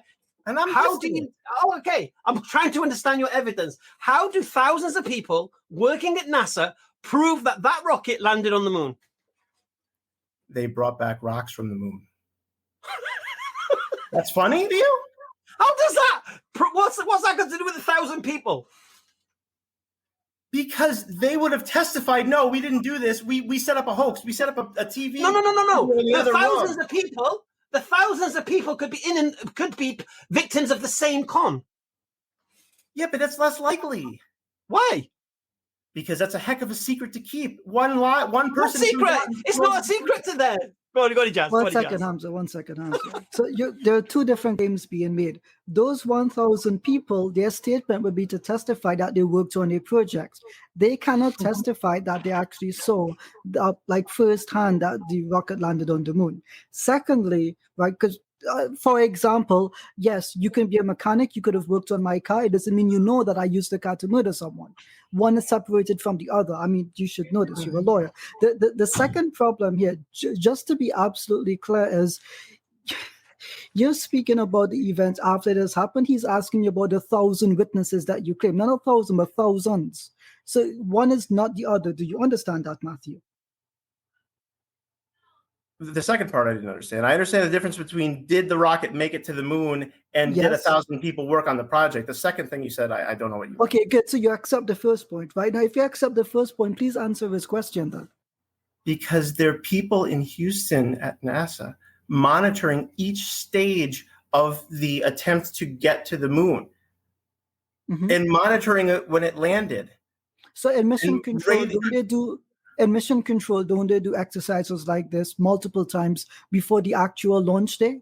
How would you differentiate between an actual launch and one that is not an actual launch? moon rocks, pictures, videos. But that's after the fact. I'm speaking testimony about of Buzz Aldrin people. and Neil Armstrong. Hold on, we're speaking about the people in mission control. You said 1,000 people. How do those 1,000 people testify for you, actually bringing first-hand evidence that the rocket landed on the moon? I gave you the example of test runs that they would have done previous to it. So that is what we're speaking on. You're speaking after the fact. We're speaking during the fact. When you were in a courtroom, Mm-hmm. the person with more quantitative evidence wins. So unless you can produce 1,000 witnesses that say we filmed it over here, then I win, because all the people who worked there said, yeah, we not only built the rocket, but we monitored it each step of them getting there and then coming back here with the pictures and with the moon rocks. Well, Matthew, if you go with that standard of reasoning, that I have no choice but to deny that the nuclear project, the Manhattan Project, was actually done, because it is a fact of government record that the vast majority of people working on the project did not factually know what they were working on. If that is the case, I could go to a court and claim 1,000 people said they didn't know that they were working on a nuclear project, 5 people said they did. Therefore, the preponderance of evidence is on my side. That's not the way it works, and you know that. It's not true. Because of the outcome. The nuclear bomb got created. So if the question is in the court, did you know you were working? If that's the trial, did you know you were working on a nuclear bomb? Yes, you would win, because more people would say they didn't. So you wouldn't. But what I have first on, if the question was, did you make a nuclear bomb? Those people would not know that they actually made a nuclear bomb. No, they would, because of after the fact, they knew. How would they know? Because they were working. Okay, so here's what happens. The bomb got created based on their efforts. Hold on. But that's the narrative that they believe. What if it was 1,000 other people working on a competing project and it was actually their material used? All you are given is the after effect of what has happened. And that's what we're disputing. We just to be clear, we do believe that we landed on the moon. Just to be clear, we're not conspiracy theorists, but your standard of reasoning is very wishy-washy, to say the least. Brother Hamza, did you get the point I was making? Standard, it's very clear. I listed pieces of evidence: moon rocks, pictures, videos. That's after the testimony. fact. But that has no bearing on the 1,000 people that actually worked on the project. They themselves are not primary witnesses to the event. This is why lawyers don't make good historians, because you simply don't understand how the historical method works. I'm really sorry. They're not primary witnesses? The 1,000 people. Hamza's the person who pushes the button, launch, is not a primary witness. I'm just trying to understand the logic here. So he's a primary witness to the button. Yes, and a little bit different. If they went to launch the missile. Matthew, do you believe Jesus was crucified? The evidence for that is pretty weak. It's unclear. Do you believe he was resurrected? Of course not. But there's witnesses that say he was. But it's so when we get to an extraordinary claim of magic, well, first of all, I actually have counter evidence that he wasn't. If he was, that would have been a paradigm shift. Everyone in the world would be Christians now if these miracles actually occurred. They would immediately. Why would? Sorry. 1 second, Matthew. Why would everyone be a Christian if those miracles occurred? Because people who were living in the Iron Age, if they witnessed a miracle, they would immediately bow down, and everyone would bow down, and everyone at the time would be Christians. They wouldn't have persecuted Jesus and crucified him. But Jesus only appeared to 500 of his companions after his death, apparently. So we're just talking about that particular miracle, just the resurrection. Yeah, they got 500 witnesses to his resurrection. Does that mean he was resurrected? Your logic? No, because the preponderance of the evidence is against it. Why is it against it? We've got 500 witnesses, mate. Have you got anyone who said it didn't? Extraordinary claims require extraordinary evidence. That is who says that? Who says that? Whoa. Why do you say that? Why do extraordinary claims require extraordinary evidence? Because evidence of something extraordinary would be, by its nature, extraordinary. According to who? You don't think it would be extraordinary to have? No. Why do extraordinary claims require extraordinary evidence? Because the evidence for an extraordinary claim would be, by definition, extraordinary in and of itself. Why? Because we watch people die every day and they don't come back. So right, but my question is this: who said he didn't get resurrected? Who was there? That's not how preponderance of the No, evidence. but that was your argument. You said if you had 500 witnesses versus... Yeah, you said 51% and 49%. Yeah, going to the moon. Why not the resurrection? Oh, it's eyewitness testimony is not the only form of evidence. But that's Eyewitness the form what? of evidence that we are discussing. That's the one you based your It was opinion eyewitness on. testimony. It is? Okay, roll the tape back again and let's talk about moon rocks, pictures, and we have the okay. videos. Moon rocks. Those eyewitness testimonies? Okay, sorry, moon rocks. How do you know they're moon rocks? Because they don't look like any rocks on Earth. Maybe they've come from a meteor or something. Yeah, but this is the point. It's preponderance of the evidence. We have a chain of No, you said someone's come to you. Yeah, Gav, do you want to buy a moon rock? Right? I wouldn't believe it unless I had Matthew, look, man. I got a moon rock. Yeah? How many do you want? I've got a bridge in London as well, but let's do with the moon rock, yeah? Do you want to buy a moon rock? Funny? All three of you guys are arguing against something that you don't even believe. So why are we having this discussion? No. What we're doing, we're just wrecking your premises, mate. We're wrecking your premises and wrecking your principles. So I'm going to say to you again, how can I prove to you this is a moon rock? Matthew. Combined, how many Matthew, I'm going to prove to you this is a moon rock. Matthew, how do you prove something is a moon rock? Matthew, how do you prove something is a moon rock? How do you prove a rock has come from the moon? I'll tell you this. I'll answer your question if you answer mine. Fair enough? No, answer my question. Answer my question, then I'll answer your question. Yes. Okay. What's the question? Here's my question. How do you prove a rock has come from the moon? Because people from NASA told me so, and they showed me, and if I put them to the test, they can explain to me how that rock differs from ones found on Earth. A question could be the same with the resurrection. Now answer mine. I answered your question. Now answer mine. Seriously, how many trials have the three of you won combined? Or just say, can you answer the question? Do you want to buy a bridge? Can you answer the question? You said you won. What's the question? How many trials have you won? In a courtroom? How many trials in a courtroom have you won? Listen, my brother. In another life, answer. Matthew, listen. In another life, I would be a top prosecution barrister. Going on, and you don't really know. Just before in another life, I'd be a top prosecution barrister. Yeah, I'm sure. I'm not. You know why? You know why? Because I can pick holes in people's stories, premises, presuppositions, like I've done with you. If you were the defense, right? Your guys are going to prison, mate. If they were guilty, I'm telling you straight. Really? You should check out my record. Your record. How many trials have you done, and how many have you won? Hamza, he's nobody saying that he knows people are guilty and he still defends them. So is that more? That's the thing. They lie. Do you guys even know the field of law? That's your question, Matthew. How many cases have you won? Matthew, how many cases have you won?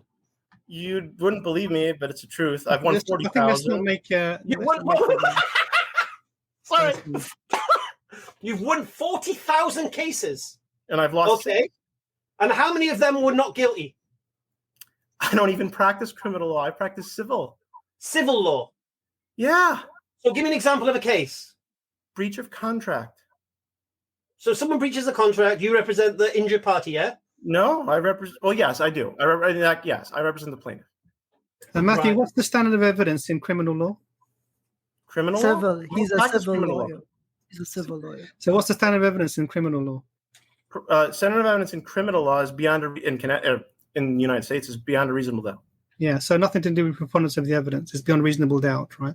Right, and I practice civil law, which is preponderance of the evidence. Sure. So that's probably why you're sticking with the preponderance of evidence thing. So depends on the type of law that you're practicing. Now, I would say that the beyond reasonable doubt is probably a reasonable approach when you're determining things that are serious, like criminal things would be more serious. Okay. So, all of the joking side, and because we were just trying to get to the understanding about really what you were using as evidence, and and I agree that sort of with the brothers in terms of where they were going, but I don't want to make this personal. I really want to just understand. So let me just lay something out to you. You don't have to agree with me, but I'll lay it out to you. So for someone who's an agnostic, I think there are questions that you have to ask yourself, things that you would have to try and explain for yourself. And these are going to sound a little bit strange, and you feel free to ask me about them. So one of those things is you have to explain some of the faculties that you have. For example, are you able to think rationally? Are your faculties that you have, rational faculties, are they truth bearing? Do they lead to truth? And the reason I ask these is if you have an atheistic paradigm, or if that were, I know you're an agnostic, but if you no, held I'm an atheist. I'm an agnostic about the origins of the universe. Okay. I'm an atheist, which means I don't believe in any deities. Sure. So if you're an atheist and you hold that position, then you have to come up with an explanation for, or a reasonable explanation for, why you would consider our first of all, that we're able to think freely and we're rational beings, and secondly, why our senses are truth bearing. They lead us to truth.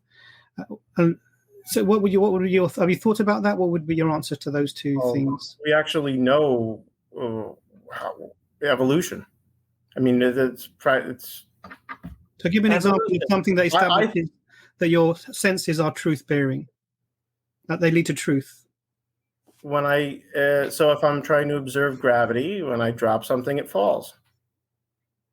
So what I'm trying to explain to you, so what you're doing is you're using something. I want you to use something in the paradigm of evolution.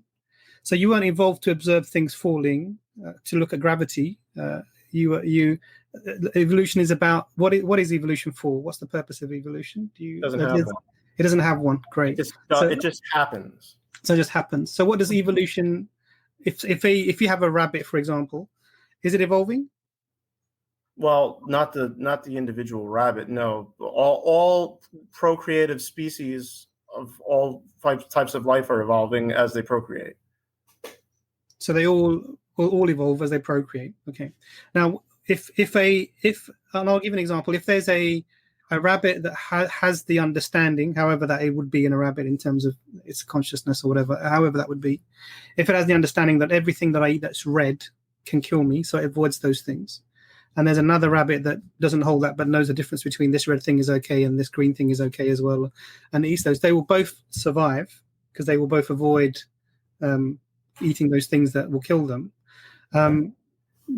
and they will go on to reproduce, and the progenies will continue, etc., and their evolution, as you believe it, would be continuing. Mm-hmm. The truth has nothing to do with the facts of their survival. So which of their faculties leads to them determining truth?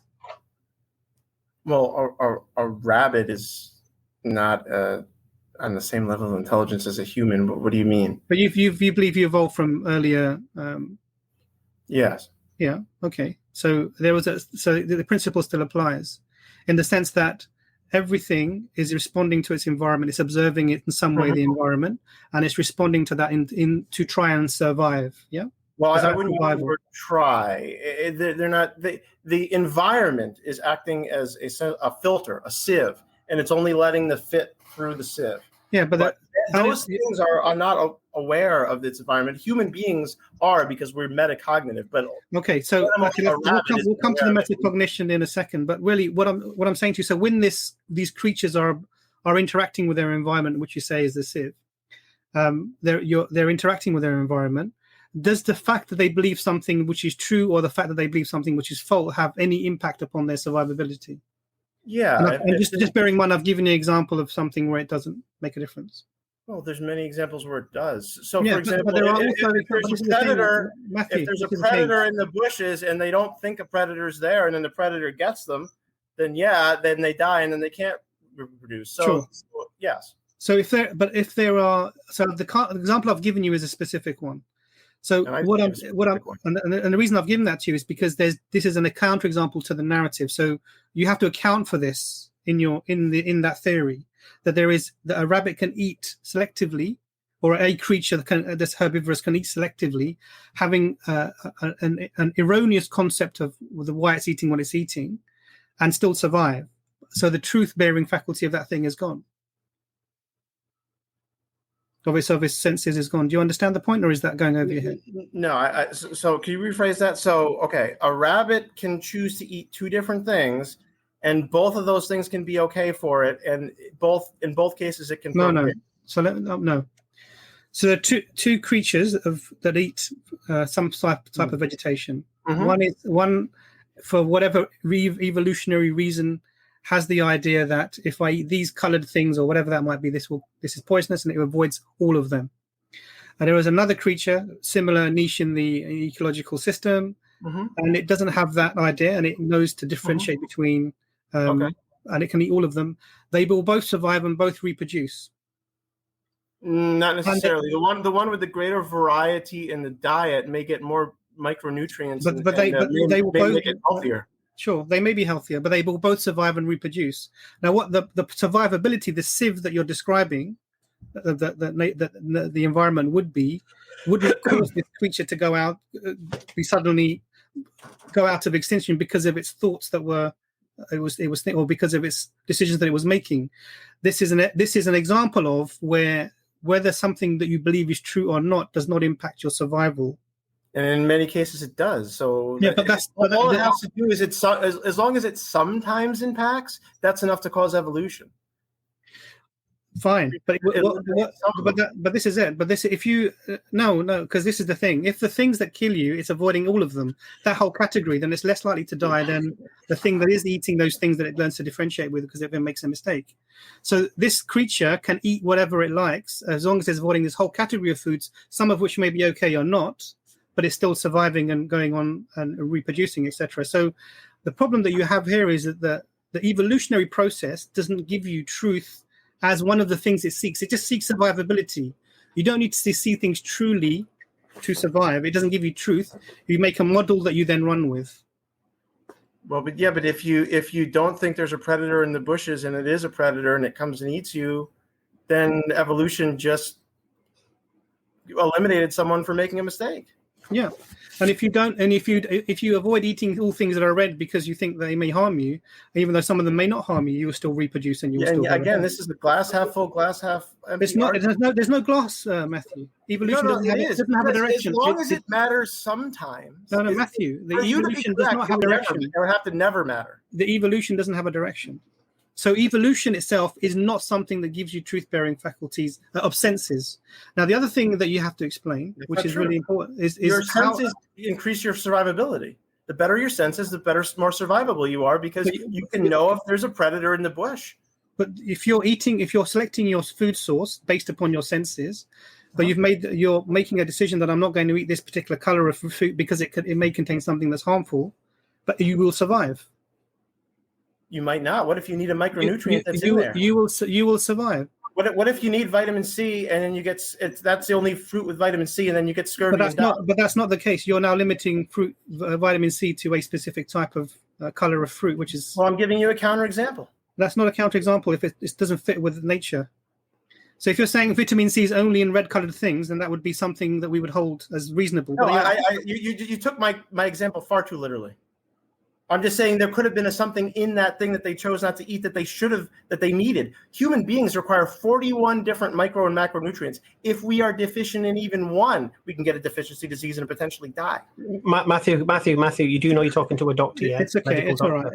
We'll give Matthew the benefit of the doubt. That was a big claim to make to a doctor. The other thing you have to explain, which is how you believe that you're able to think freely in an atheistic paradigm. So you believe that the universe is only there's nothing. Wait, so are you giving up on the first point? No, I've made that point. You're not accepting. You're not.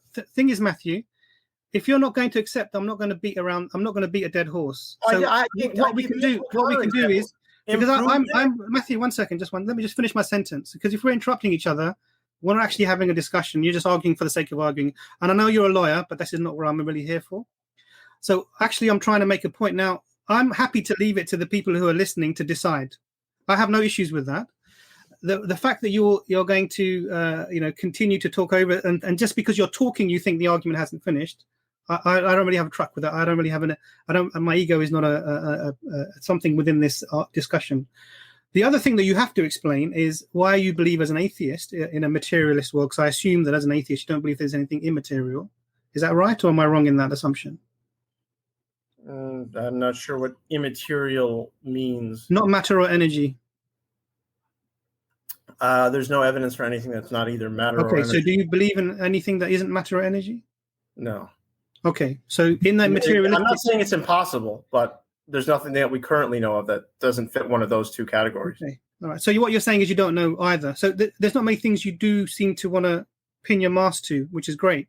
Because it means that you're not able to say with any sort of assurance or affirmity for the other position being wrong, whatever that position might be. Oh, that's not true. Yeah.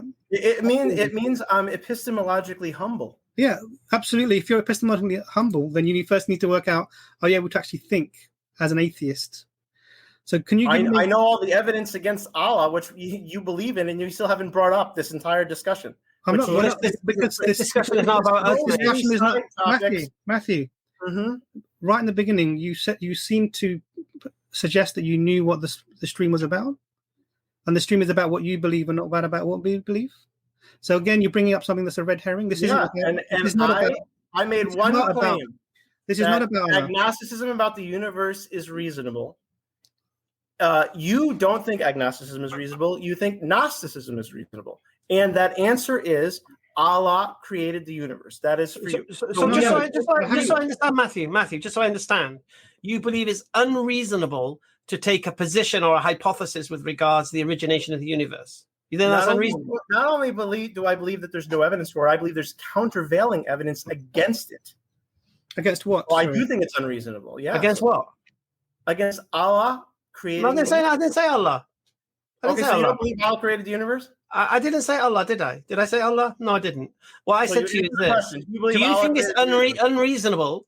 Do you think it's unreasonable to believe the hypothesis that the universe had a beginning based upon, for example, what the doctors already presented? Is that unreasonable? No, it's not unreasonable. No, it might be true. It might be false. Right. So, what's your problem? So this is the problem here. So now, what you're saying is no. Because you're saying if we take the position that the universe had a beginning, you're saying that's unreasonable. Yeah, but your position, it goes much further than that. Your position is the beginning was Allah. Well, no. The premise is very simple. If I believe this universe, look, it's very, very simple. I'll break it down. Baby pieces. Mm-hmm.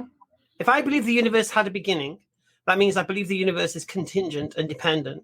Therefore, I need an explanation for it. Therefore, whatever the explanation is has to be necessary. And whatever that necessary being is the necessary being, right? Now, I truly believe that you are unreasonable if you don't believe that the science of physics, chemistry, and biology all point to an intelligent agency behind the universe. I think you're unreasonable. I don't believe that.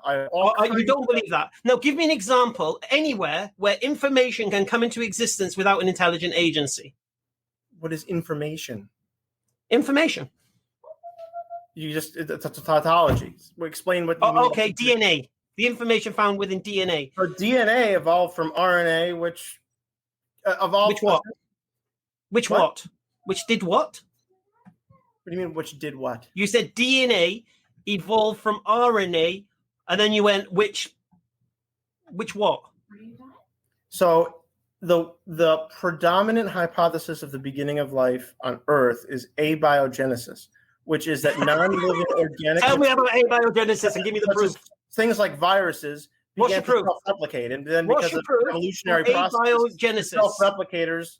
Go on, Imran. So, Matthew, viruses don't self-replicate. They need cells to self-replicate. So what they do is they invade cells and they inject their RNA into the cells, and they use the cell's machinery, i.e. ribosomes, to reproduce their own material.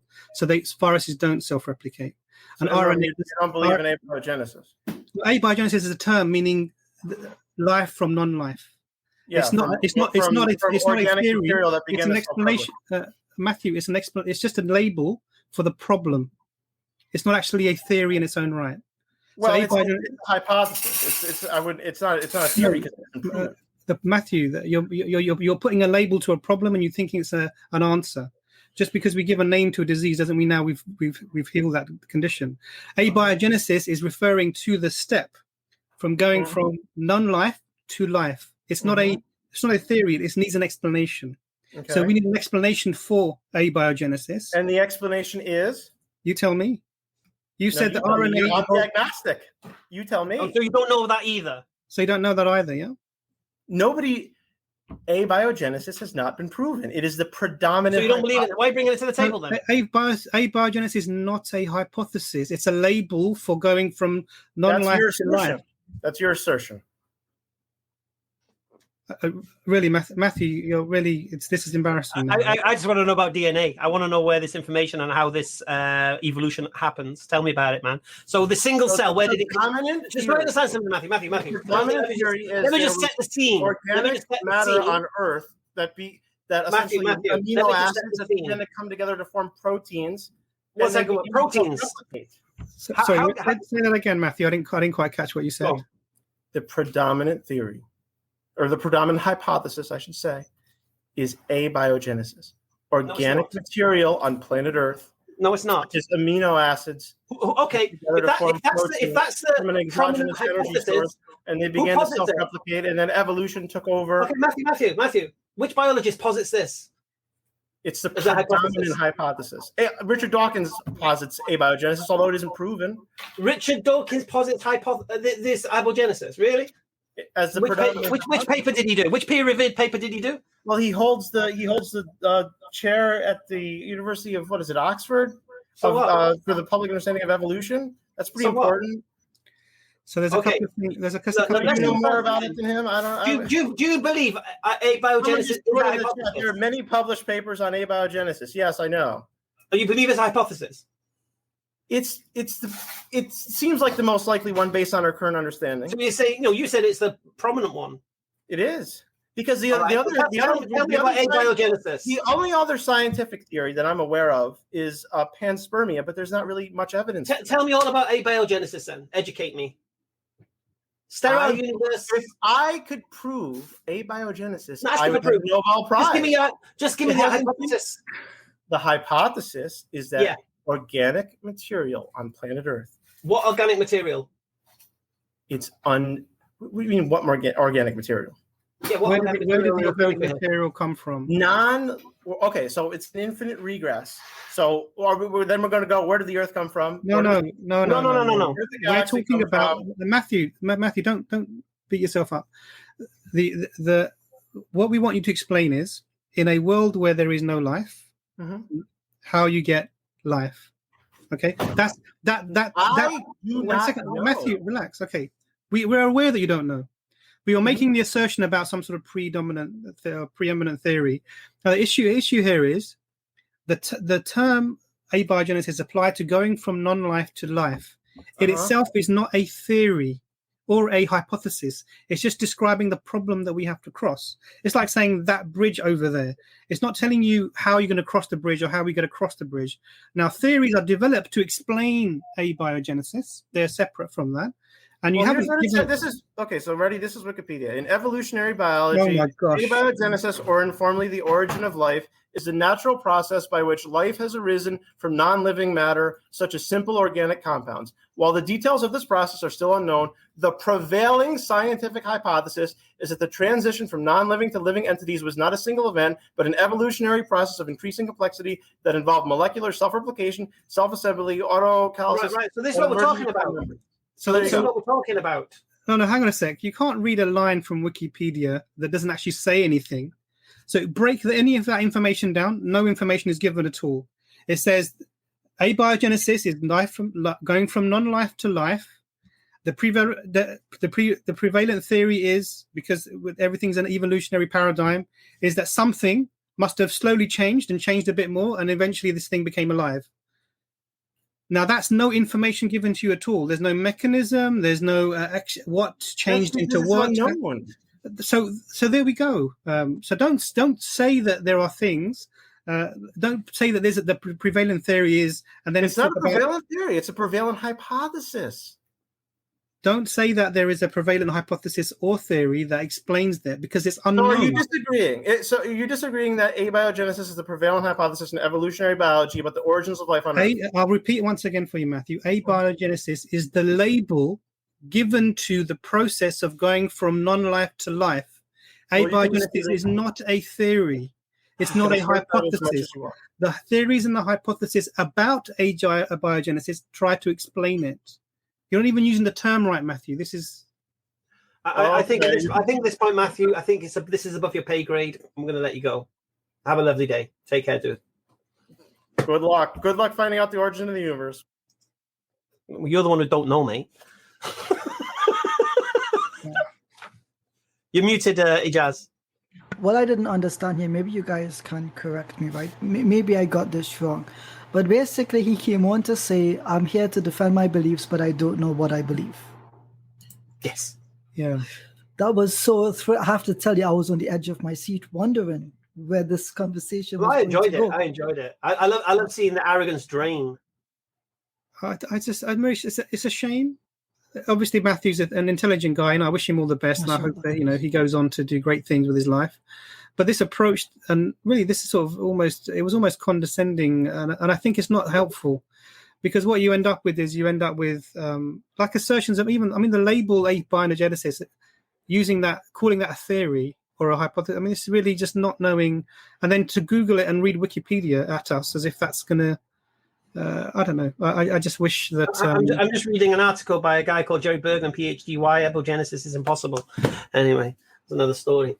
But this is the problem. You see, these atheists, they have these cliched answers. Was it abiogenesis? Abiogenesis, yeah. And they think it answers the problem. Didn't allow me to go into how proteins formed, through mutation, and what's the probabilities of you get a positive mutation. And it's like.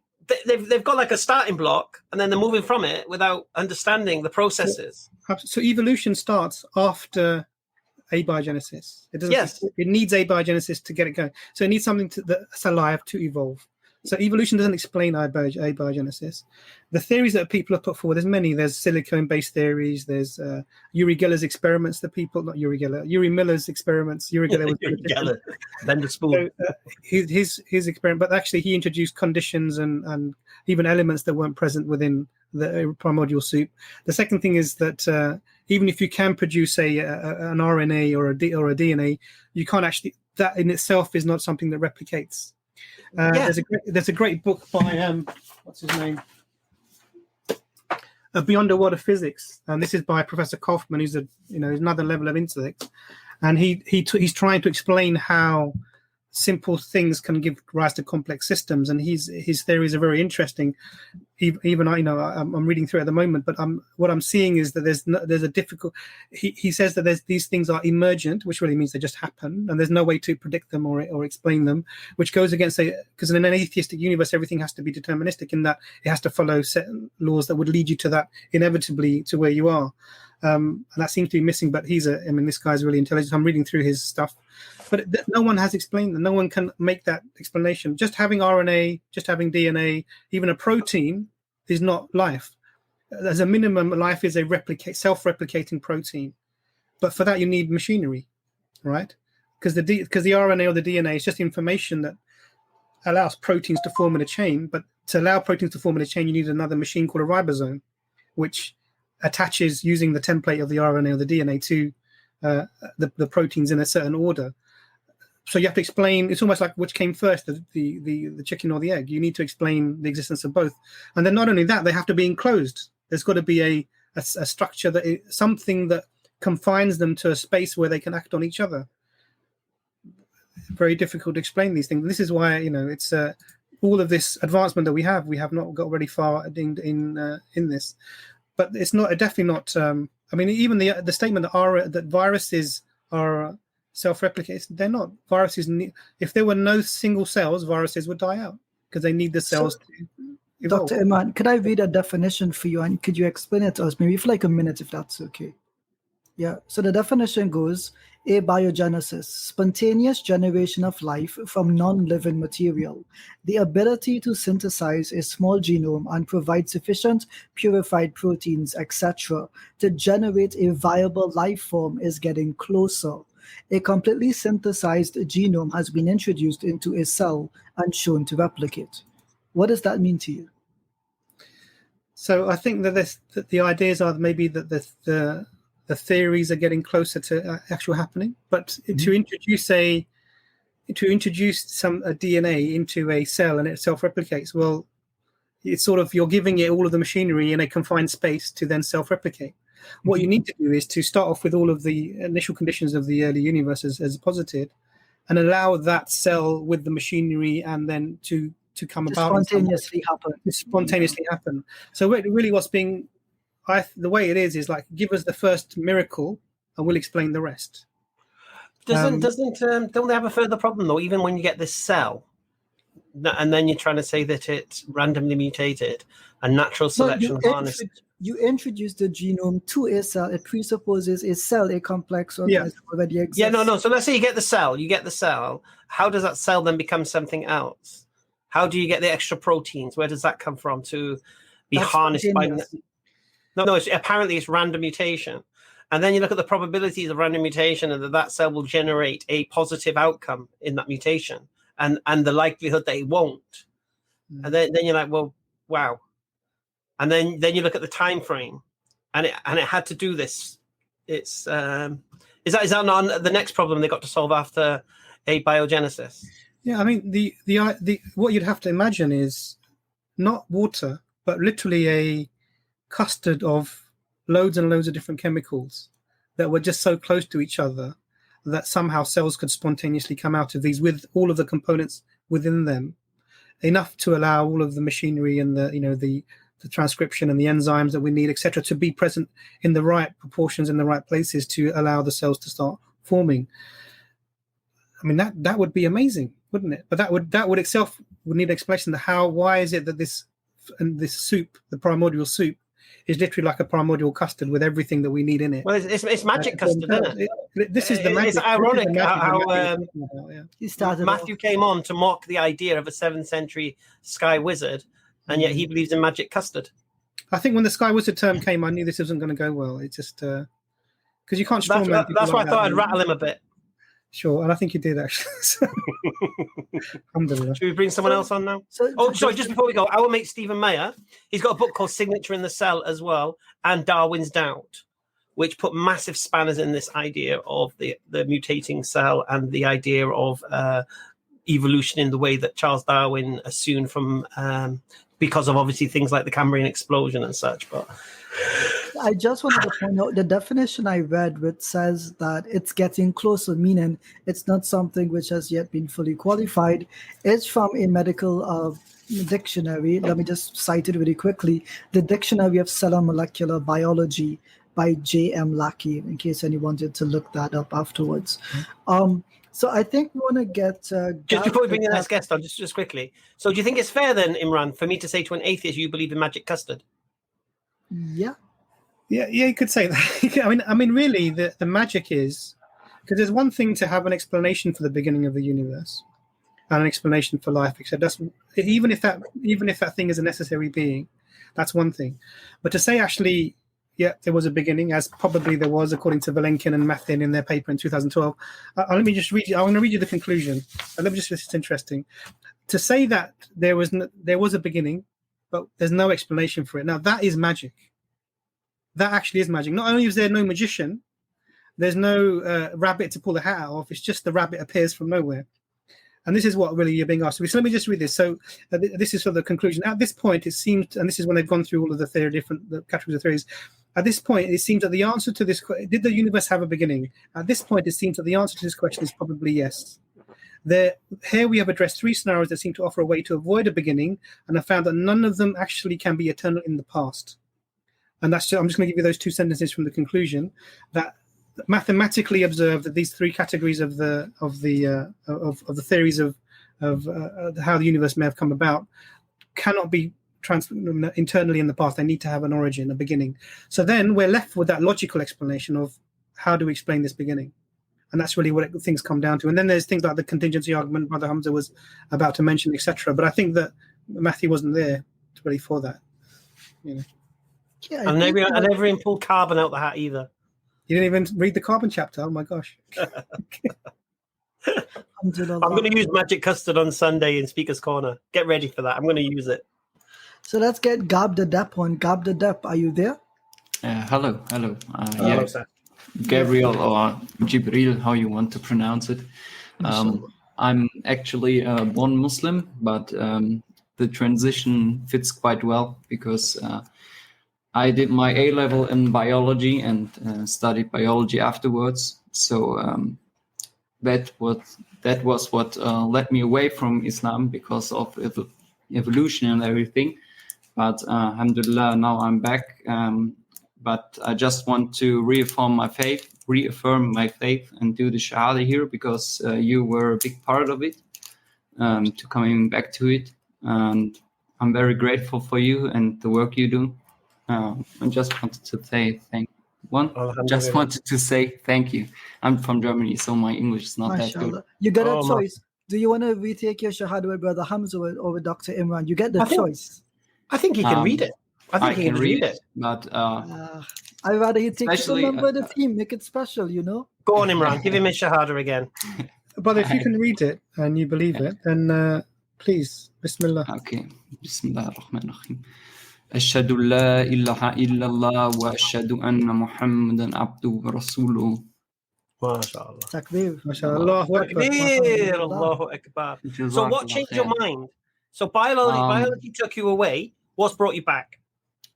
Basically, it was I had a great depression, and I had sleeping problems and had sleep paralysis. That's why I wanted to talk with Dr. Imran about. And then one night, some special sleep paralysis happened. I don't know how to describe it. I had it for like 10 years, and this one time it was totally different. And from that moment, I knew maybe I would die in this situation. So I've started to look in every religion, starting from Hinduism to Buddhism. Buddhism is not a religion, but going to Judaism, Christianity, and then back to Islam, because I don't want it to be like have a pre-assumption about what is the truth. But yeah, all my studies led me back to Islam. No, but what about the biology? Because the biology took you away. Yeah. How did you reconcile that? Basically, just what you said at the end now with Matthew. The problem that you have to have a machinery to build the machinery, and that's a contradiction in itself. So yeah. If you study it to a very big extent and have lots of knowledge in biology, I think if you're true to yourself, you cannot say that this is the absolute truth. You know, all the missing links in evolution and all the pre-assumptions in evolution, it's just quite a big mess. Mashallah. You hit the nail on the head. You need the machinery to make the machinery. SubhanAllah. That's so succinct, brother. Thank you. Sorry. Go ahead, brother. Go ahead, brother Gabriel. I just want to say a big thank you to you, Dr. Imran, because your explanations were a very big part. Maybe you can hear in my voice I'm a little emotional right now, but Mashallah. I can apply to you coming from the field of medicine and everything, and you have a deep knowledge into these natural causes. So yeah, not my patient very much. My patient didn't play a partner. Brother Gabriel, before you go, we just have one question for you. What team do you support, my brother? I'm from Germany, but so it's Dortmund. Dortmund. Okay, that's not bad. Yeah. If you had to pick a team in the Premier League, what would it be? Just quickly. Liverpool, sorry, mate. Oh dear. One last question for you, Gabriel. How are you going to feel about your star striker coming to Man United next season? Yeah. You can have him. We get a lot of money from him. No, I don't care. For real. I'm more into NBA, so. But inshallah, mashallah, you've taken the Shahada. Make dua for us that Allah keeps our sincerity pure and accepts everything that we do, inshallah. And jazakallah khair. We hope we can live up to what people think about us, inshallah. Jazakallah khair, brother. Time. Have a nice evening. That was such a beautiful juxtaposition, wasn't it? It's very, very poetic. Yeah. To Gabriel, mashallah. I would say it was nice as well, though. Do you know what was nice? That we've just been mashing up Matthew on this issue. Yeah. And then this guy comes on who studied biology, who left Islam because of what he found in biology, and then came back when he found actually science doesn't answer the questions. It's amazing. All right, we're going to bring this Hiji on. That's a Muslim. Nope. Let's get Irvan ahadi on. Wow, that's like a Muslim now. Yeah, Khilji, it says the Muslim too. So Irvan. We're on exactly 2 hours anyway, so we can in the stream. Oh. Yeah, it's Metal Mickey. It's actually not Metal Mickey. It's a Centurion, isn't it, from Battlestar Galactica? Sorry, I just wake up. But, we put a special filter on. Wait, we got the Doctor. And we got the Daleks.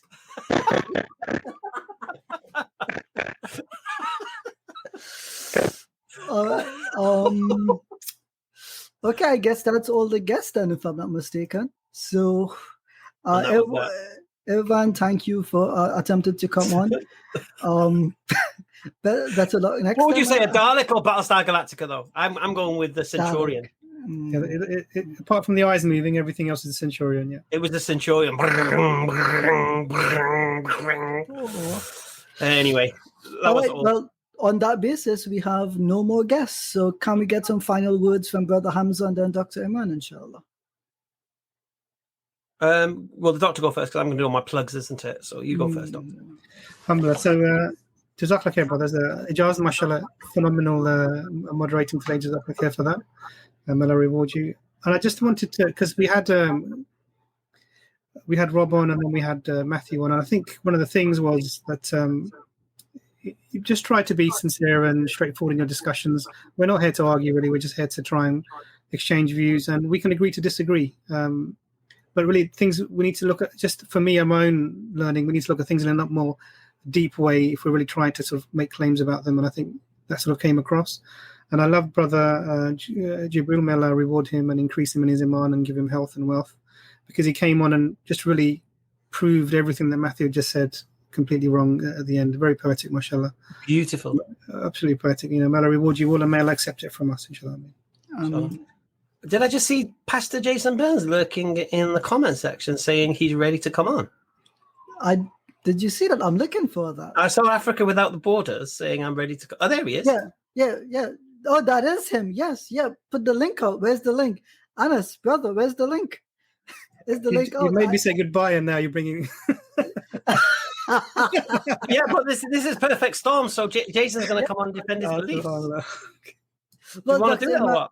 The benefit is you get two goodbyes, not one. So, I mean, you got more plugs. It's up to you, man. Do you want to deal with him or should we let him go till next time? If you'd like to bring him, you can. It's up to you, inshallah. No it's going to be quick. I mean, I'm pretty sure. So, all right. So the link is out there. Alhamdulillah. Jason, just going to click it, buddy.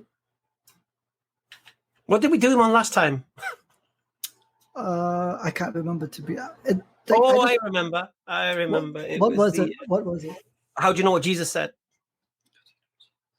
Because God is sovereign. Was that the answer? Oh, yeah. I think actually don't bring him on. It's a waste of time. Unless he's going to answer that question. Because we asked him a very perfectly logical question. How do you know what Jesus said? Because God is sovereign and his word is preserved. His word isn't preserved. Therefore, your whole premise collapses. Well, the people are demanding. I mean, I've got to be honest, Hamza. I like you, but I like the crowd a lot more. Really? Right. So I'll give him a minute, 2 minutes. Maybe he has to connect the Ethernet cable. He has to fix the camera, get his mic on. I'm going to give him time to do that. Right. So Jason, the link is out there, Pastor. We want you on, right? Because we know you have the boat to pass through the storm. We know you. I just want to know who did his profile picture for his YouTube account. I'm trying to find his account again. He hasn't commented since. Hold on. Did he comment since? I don't see him anymore. Jason, where are you?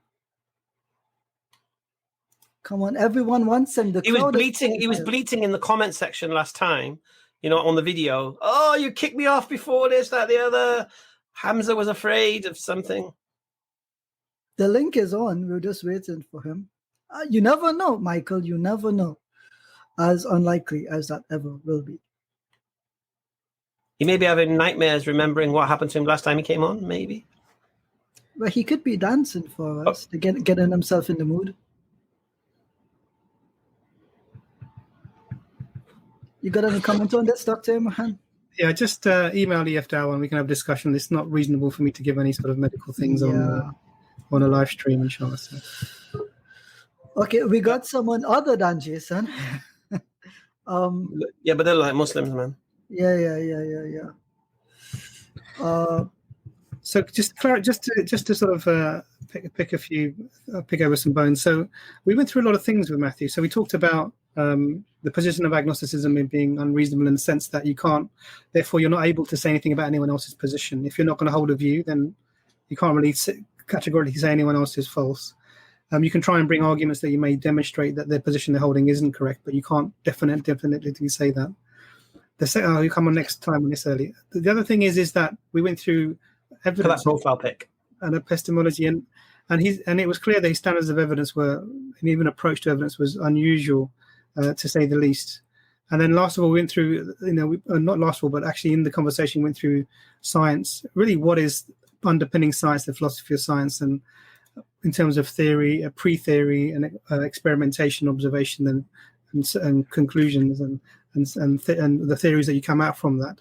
And it's based upon our philosophical mindset to start with, and philosophical assumptions about the world being real, our truth-bearing faculties, rationality and senses, etc. We went through all of these philosophical concepts, and he didn't really understand. I think it came across as if he didn't really understand what we were trying to say, and I think really, if you're going to argue from a scientific paradigm, it's really important to understand the basic fundamental philosophical assumptions within science, because they will really affect the validity of any claims you make about them, and know the scientific method.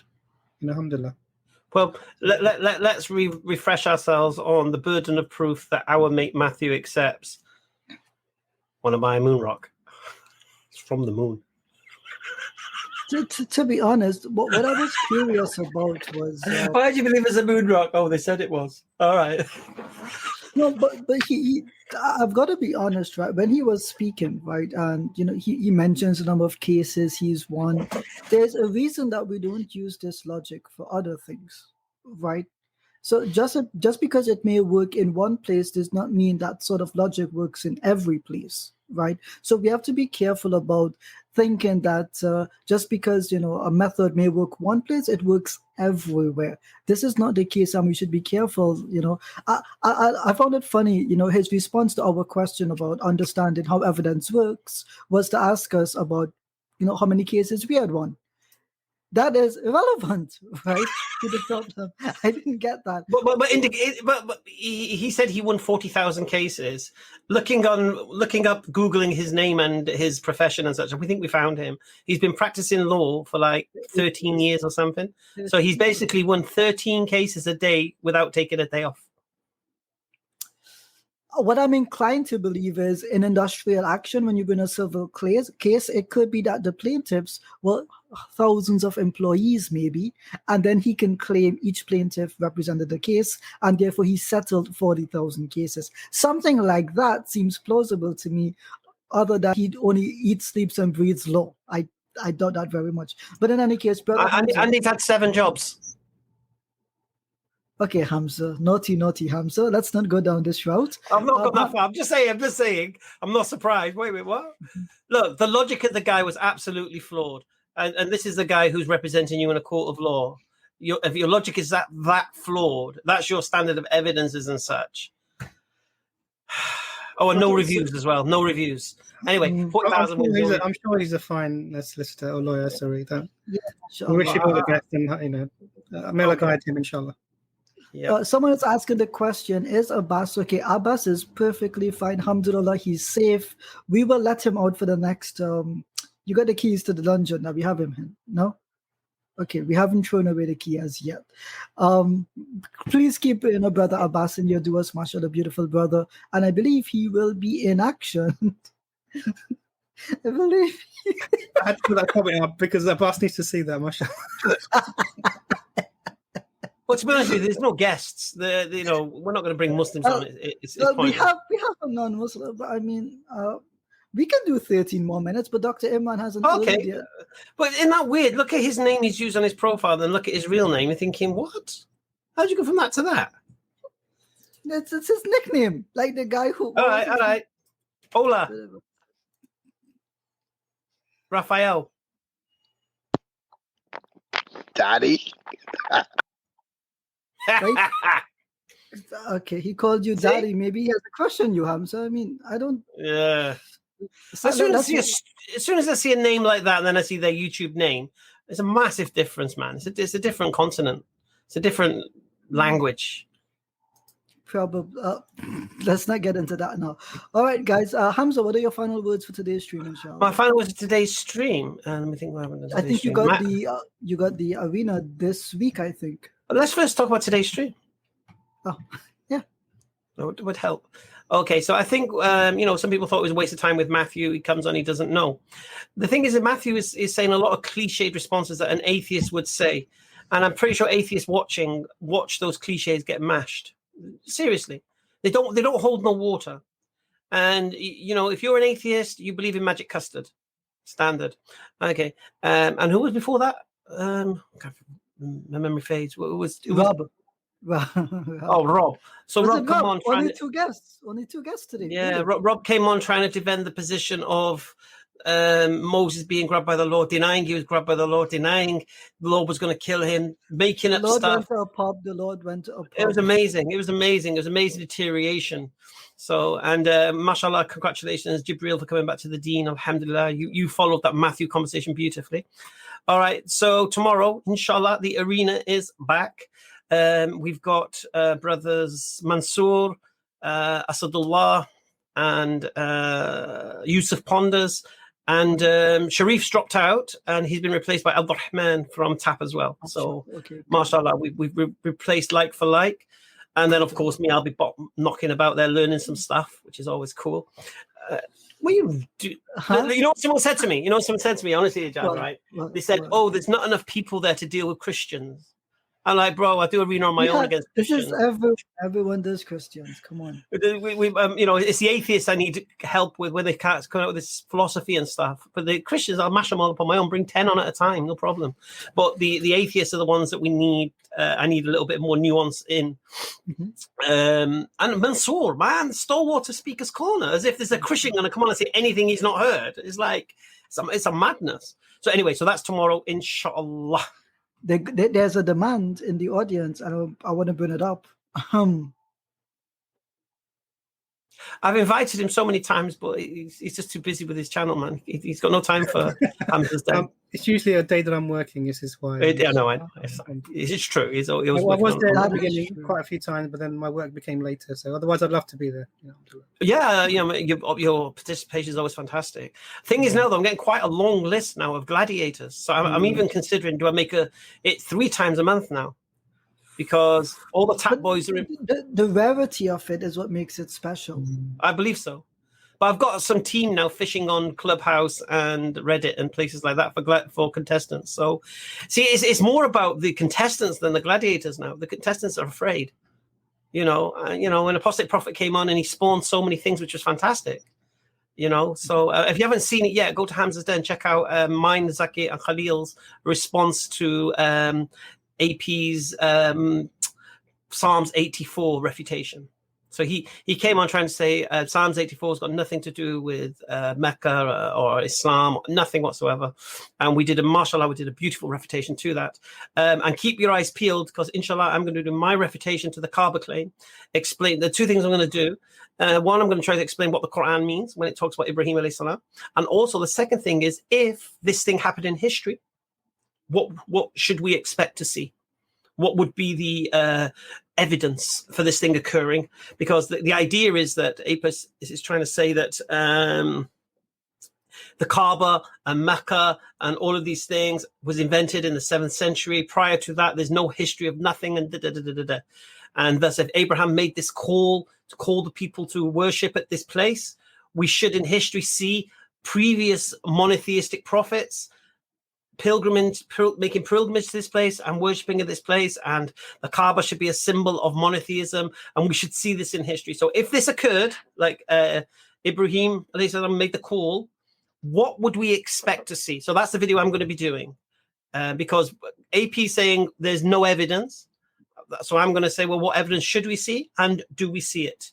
So that's going to be a wicked response. I was going to do a quick, succinct one, but I've decided now there's so much Abraha, Tuba, this, that, all this new stuff coming out. You know, ideas of, you know, pre-Islamic poetry talking about when the first idols were brought to the Kaaba and all these things. It's like, well, do I need to rush this? I'm thinking, what, I need to do a quick response to AP? No, not at all. Do we need to do a response that covers the whole argument that can last for generations? Yeah, I do. So that's why I've delayed in doing the actual response so far. Inshallah. So that was that. Anything else? Is that it? All right. So I guess on Sunday we wouldn't have a stream, I think, because the brothers will be at the Oh, park. yeah, Speaker's Corner. Back in Speaker's Corner. So you can come on down and meet Hamza, shake his hand, give him hugs and kisses there, inshallah. I want to end. Oh my goodness. 9:30 tomorrow on Hamza's Den. So last question we need to answer. I'll answer this on behalf of Dr. Imran. What specialty does Dr. Imran practice? He's a cardiologist by profession because, as you know, he's our resident heartthrob here at EF Dawah. So we will... We will move on from that, brothers and sisters. We will see you soon, inshallah. Thank you for all your support here on EF Dawah. And don't forget to like this video if you haven't, share it with your friends. And if you haven't subscribed, what are you waiting for? I forgot Brother Anis is not in the background, so I got to get the closing graphic. What is the closing graphic? I don't even know. There's Anis. Hey, Anis. Assalamu alaikum, bro. Anis, you got to roll the outro, bro. I don't know what it is. Wa alaikum salam. There isn't one, Ijaz. We've never had one. Oh, we just say goodbye. Huh. Yeah, that's okay, it. how unprofessional. Say salam to the people, Anas. The man that makes it all happen. Assalamu everyone. Jazakallah khair for joining us. Inshallah, we'll see you probably on Thursday, next Thursday.